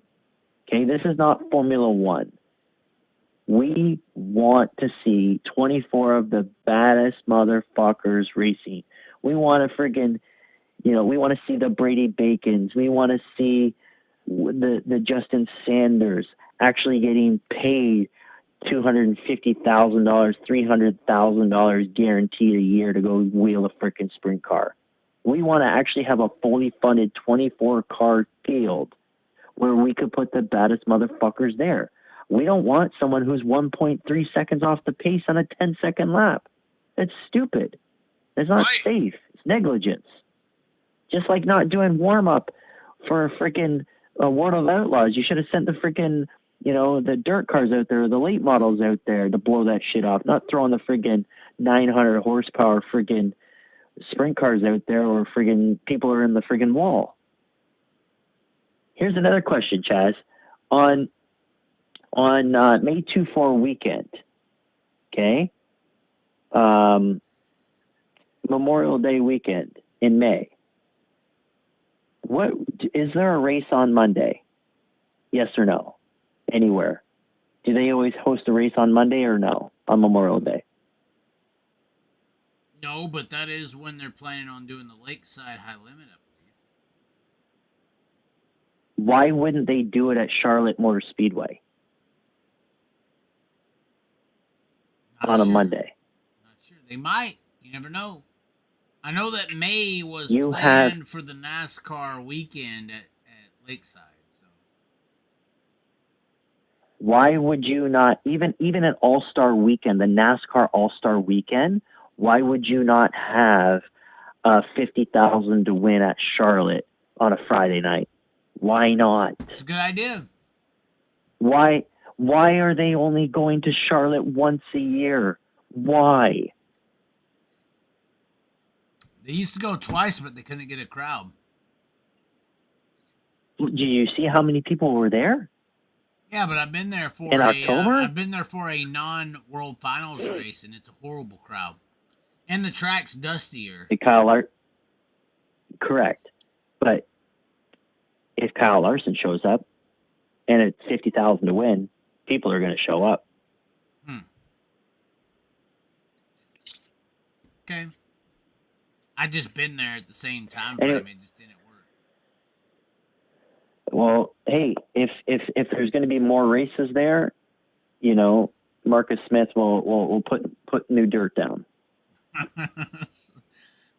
Spike Fast just paid $10 to put F.U. Clark in the chat. I hope that doesn't eat into his juice budget. Hey, I'm just showing that the sprint car fans are paying too much for the paywall and can't even afford a fucking super chat. We are dealing with the low class, all right, guys. Mike. Late model fans, I show up to a dirt track race for the late models, and I go up and I say, "Oh, hey, late model fans, how much is it to get in?" And they're like, it's like with a pit pass, it'll be like $40, and I go, "Oh, okay," and they go, "Oh, here's fucking 50. Enjoy." Yeah, late model people are nicer. They're normal. I've had late model fans give me their extra ticket. Yeah. Or they'll go, hey, me and the missus are gonna go sit in the pits, in the pit stands. You can sit in our prepaid reserved top row finish line fucking seat that you had to order 10 years ago to get. Yeah. Fucking sprint car. If you're sitting there and you just turn your head sideways and the guy's got to fucking move his old ass 2 inches to look around you, the goddamn ready to call the cops on you. Yeah. Then John Gibbs is telling everyone they got to sit their fucking ass down. Yeah, please stop standing. Stop standing during the aim. Yeah, please just sit on your hands and don't show motion. True. I'm just saying, there's 83 people in this chat room. If you ain't even given a goddamn dollar, you're the what's problem with America right now. And I hope to God that you all feel the wrath of God. Of communist revolution. Communist revolution. And I hope the fucking Chinese enslave all you people if you don't give even a dollar. Or the Canadians. Like, well, or I'll make you watch NASCAR 24/7, which is probably worse. I'd rather be in the fucking it must suck living in California, eh? Does it suck living in California, Spike? Huh? Do you drive a smart car? Yes. Oh, you drive a Prius. You drive a Toyota Prius, don't you? 3 of them. They're badass cars, apparently. Oh my God. You would be that person that drives a Prius. I'm mad enough that it don't matter what the fuck I drive, I still get more ass than you. Fucking, I get big black ass, I get little white ass, I get any ass I want. What ass do you get? Kyle Larson's ass. Yeah, just like Brad Sweet. Oh my gosh. Oh, man. You know Spike's from Wisconsin, right? No. Oh, that makes sense. He's a fucking cheesehead. A what? A what? Did you say a sheephead? No, cheesehead. Oh, I thought he said sheephead. That was even funnier. What? Are you sheep fucking too? At least he doesn't have NASCAR as his milestone. Wow. Oh, wow. Who said that? Wow. Fishwater. That's your best friend there, Spike. Fuck yeah, fish. We gotta go to the ice lake races. Are they good? No, it's the most boring shit. Dude. I feel like it's good content if we do it right. It is so slow and slippery, like no traction whatsoever. That's what she said. Well, that's what Clark said. I didn't say that, Clark. Clark tried to go to bed 20 minutes ago. Do you need to go to You need to get off here, Clark. Clark, how I much? gotta go to bed. How long have you at the daycare? Daycare opens at 7:30. He said the daycare opens at 7:30, Spike. We can hear your clients in the background squawking. Oh, I did not say this. I do not endorse this slander. Hey, Spike. We can hear your daycare. Spike. Just so you know, I know that we offer overnight service, okay? But eventually you gotta come pick up your kid. Oh wow. Well, in Canada,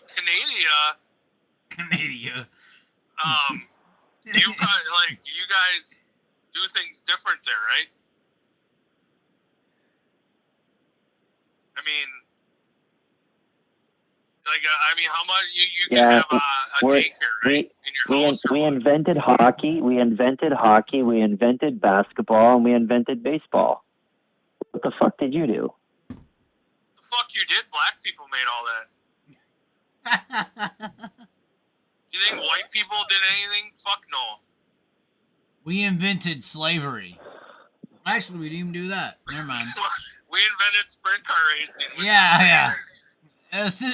Sprint car racing in its barbaric originality is assisted suicide. All right. This is going off the rails again. Bye.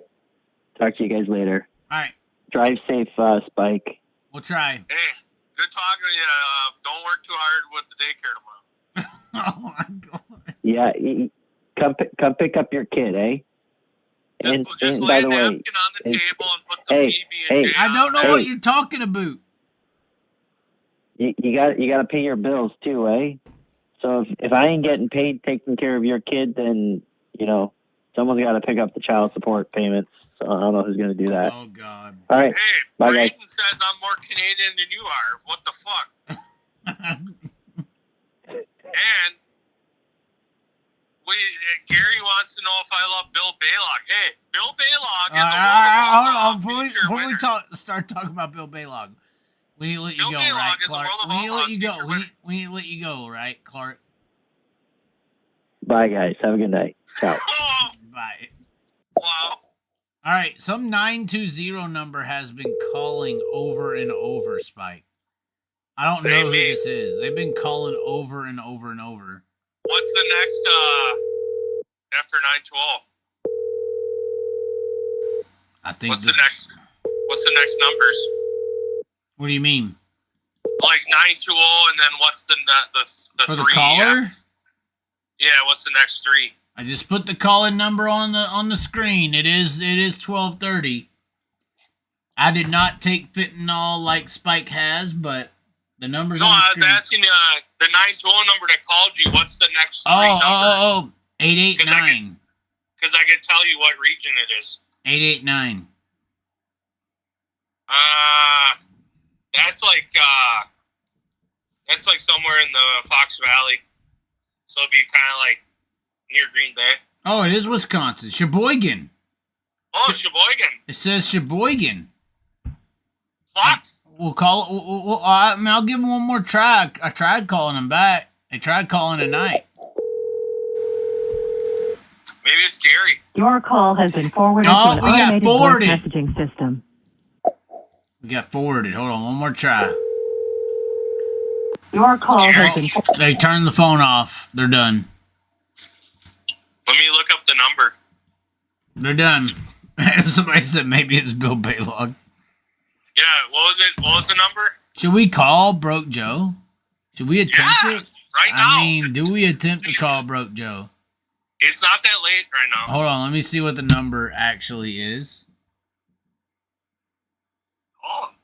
Oh no. He's gonna get mad. He is very up in his panties about this. Cry. Huh? I'm gonna cry if he answers.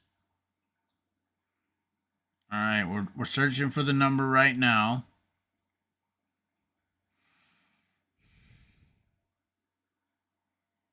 Here it is. We are officially calling Broke Joe right now.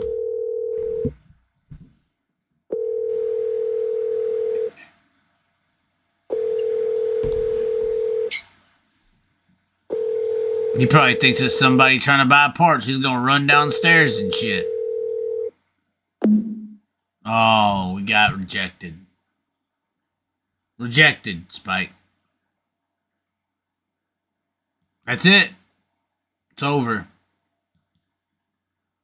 How'd you, the viewers want to know how you ran into Clark.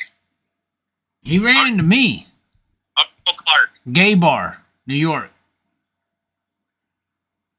Who hit on who? I'm just kidding. No, or was it just it was Speed Weeks this year. He messaged and called. Actually, I believe he just straight up called me. What a creep.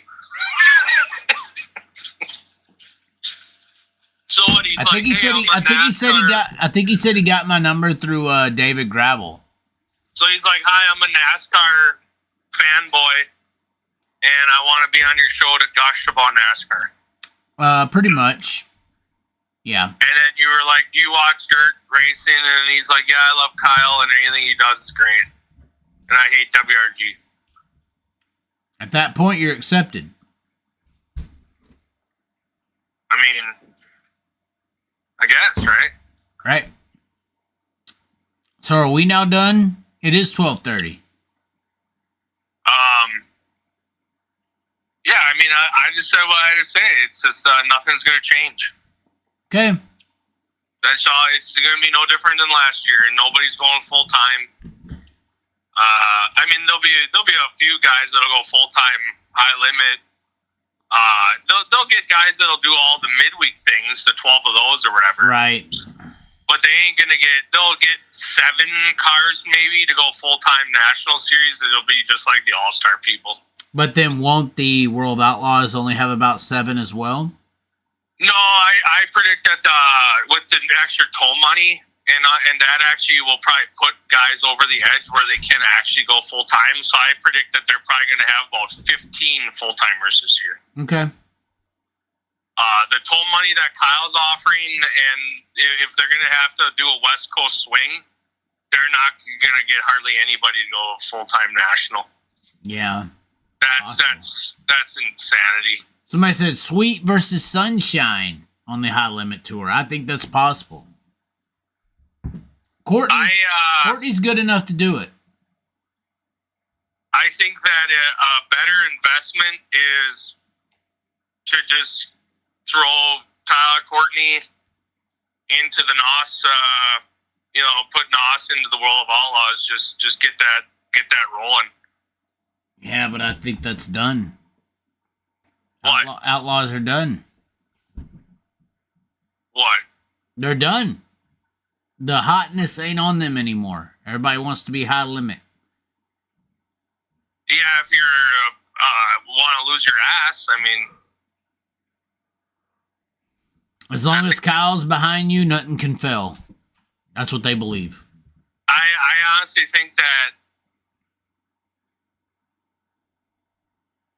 it's one of those things where the guy that's saying things, there are people are agreeing, right? They're like, yeah, Kyle, I agree with what you're saying. I agree with your points, but I ain't gonna work for you. You know, there's a difference there, right? Yeah. Like the guy can point out the issues and the situations that are not profitable, but that doesn't mean that he's going to create the profitable venture that you're going to abandon all else for. Mm. And that's just too great of a risk. It just doesn't make sense. There's no incentive to go national with them. Except that Kyle's going to promote you. That doesn't help at all. Helps better than World Racing Group promoting you because they care about that brand more than your name. The brand is what makes you a name. All right, YouTube. Who was the I got All-Stars? numbers on YouTube, by the way. I can tell you what I do. Who's the All-Star Series champion this year? Zebwise.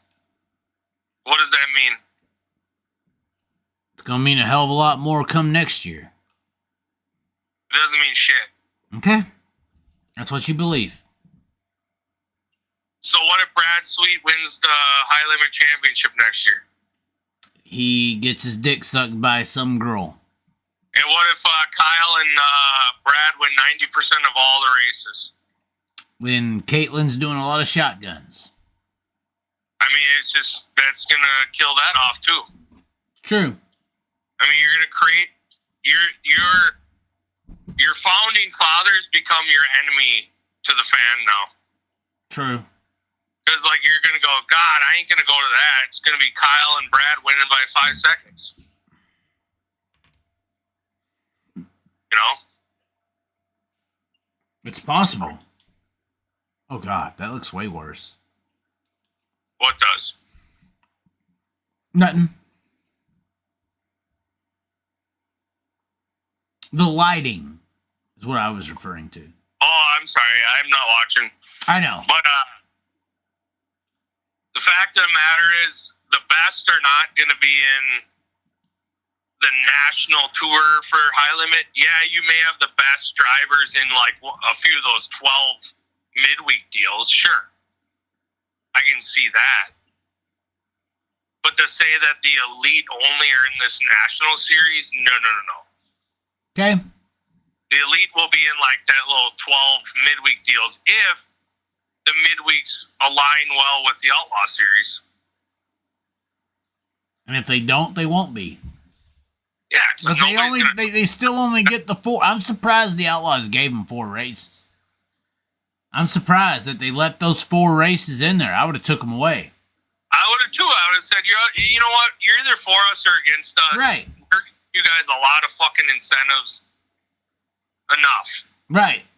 I agree. The only reason they're doing that though is you think about it, it's those 2 races during King's Royal Week. Right. And then what's the other 2 times that there's kind of like a piggyback? Not too many until this high limit thing happened. Maybe. No. It wouldn't have been 4 Crown either. Shit. Nothing in PA, right? Is there ever a PA piggyback situation? I don't think so. No. Because the Tuscarora thing was just because of a rain out. So really, they're throwing them a lot of bone if they're saying, you know what, we're giving you. And actually, I don't even think they counted the 2 races at Eldora against them, right? I don't think so. You're right. Yeah, so they gave them a lot.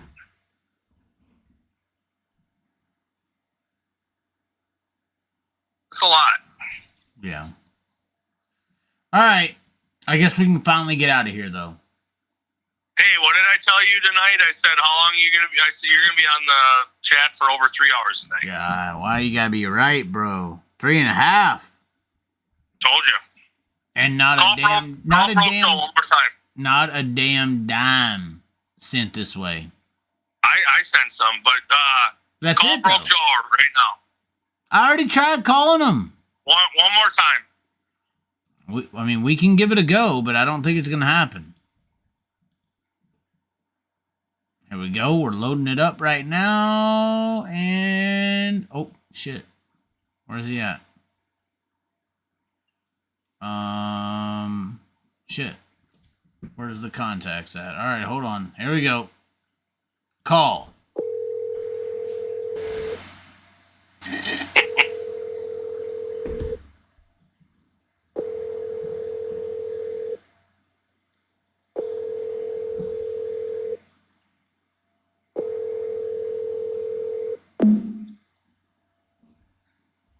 Need any more proof?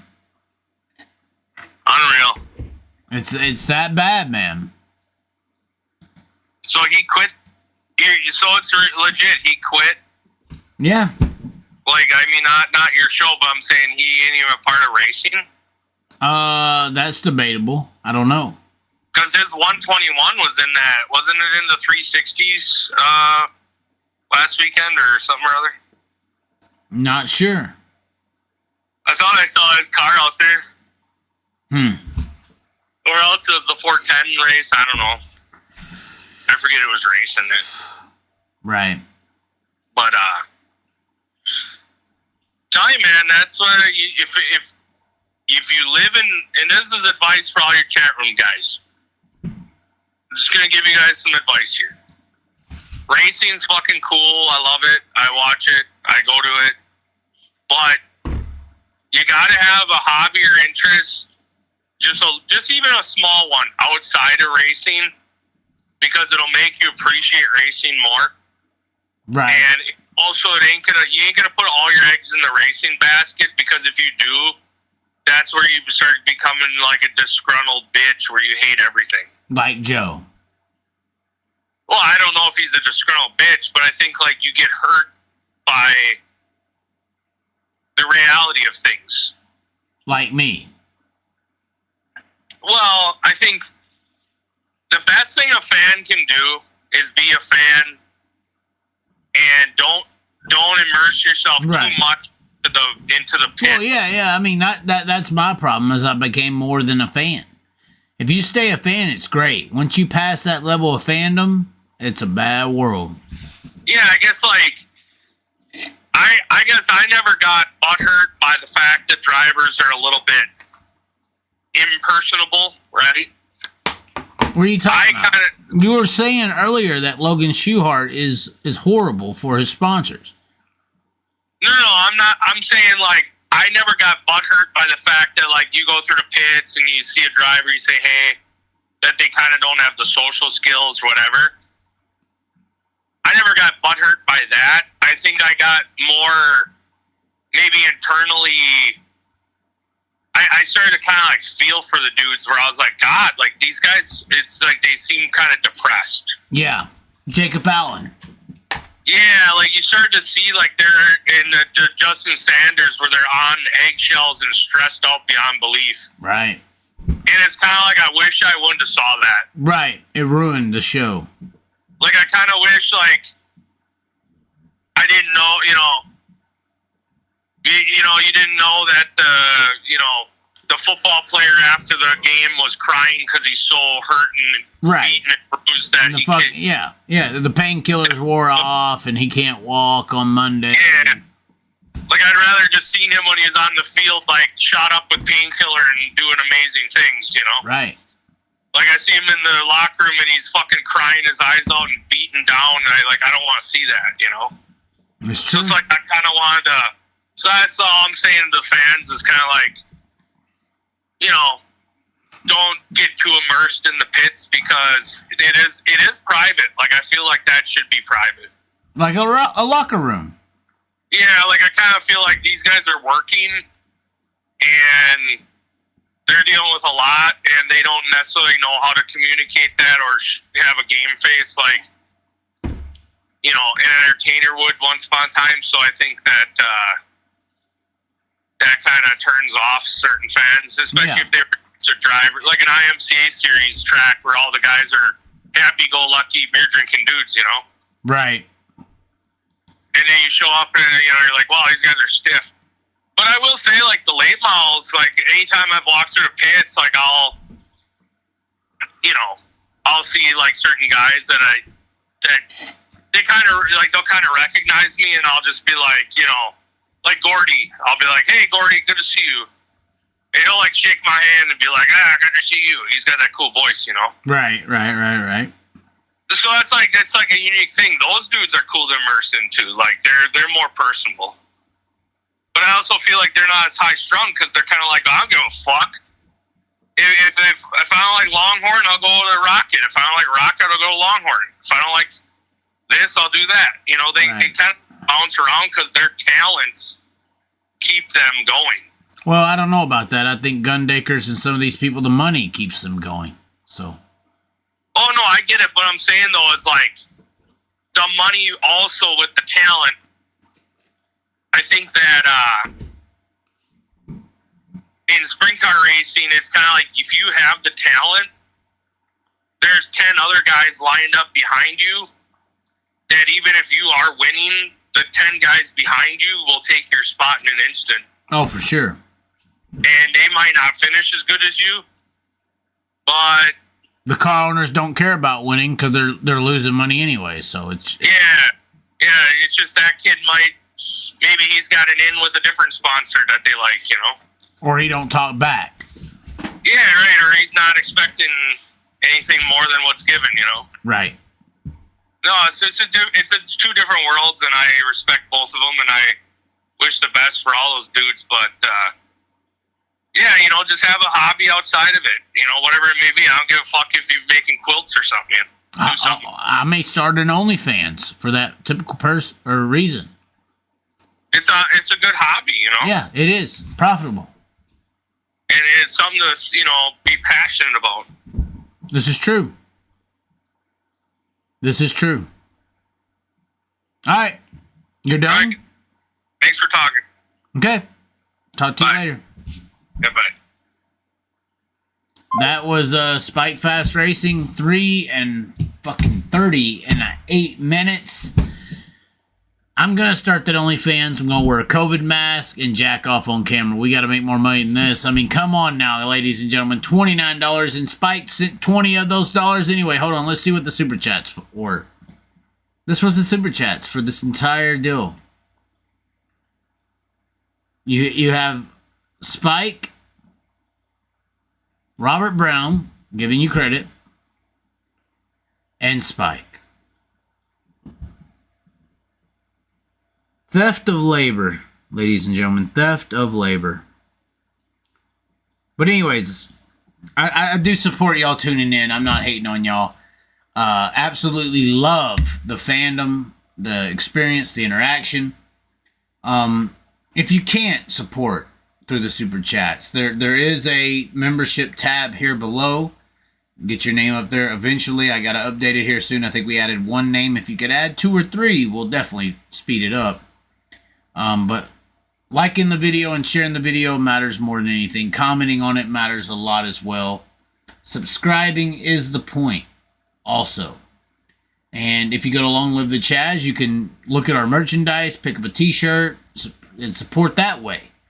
So if you will, those are the ways you can support. Links are in the description to do so. Hopefully y'all enjoyed this. I'm a few Bud Light necks and a few Maker's Mark's drinks in. We didn't drink a lot of it. Look, there's a lot of that bottle left. But once again, like, comment below, share the video around, membership in the description, get your name up there.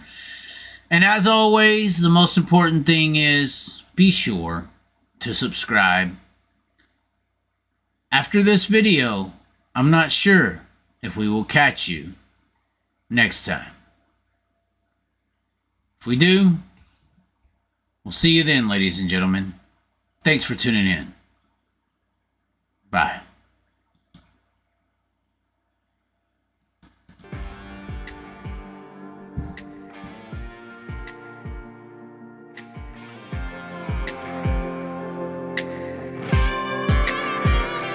We can ride high, we can ride low, we can ride anywhere we need to go.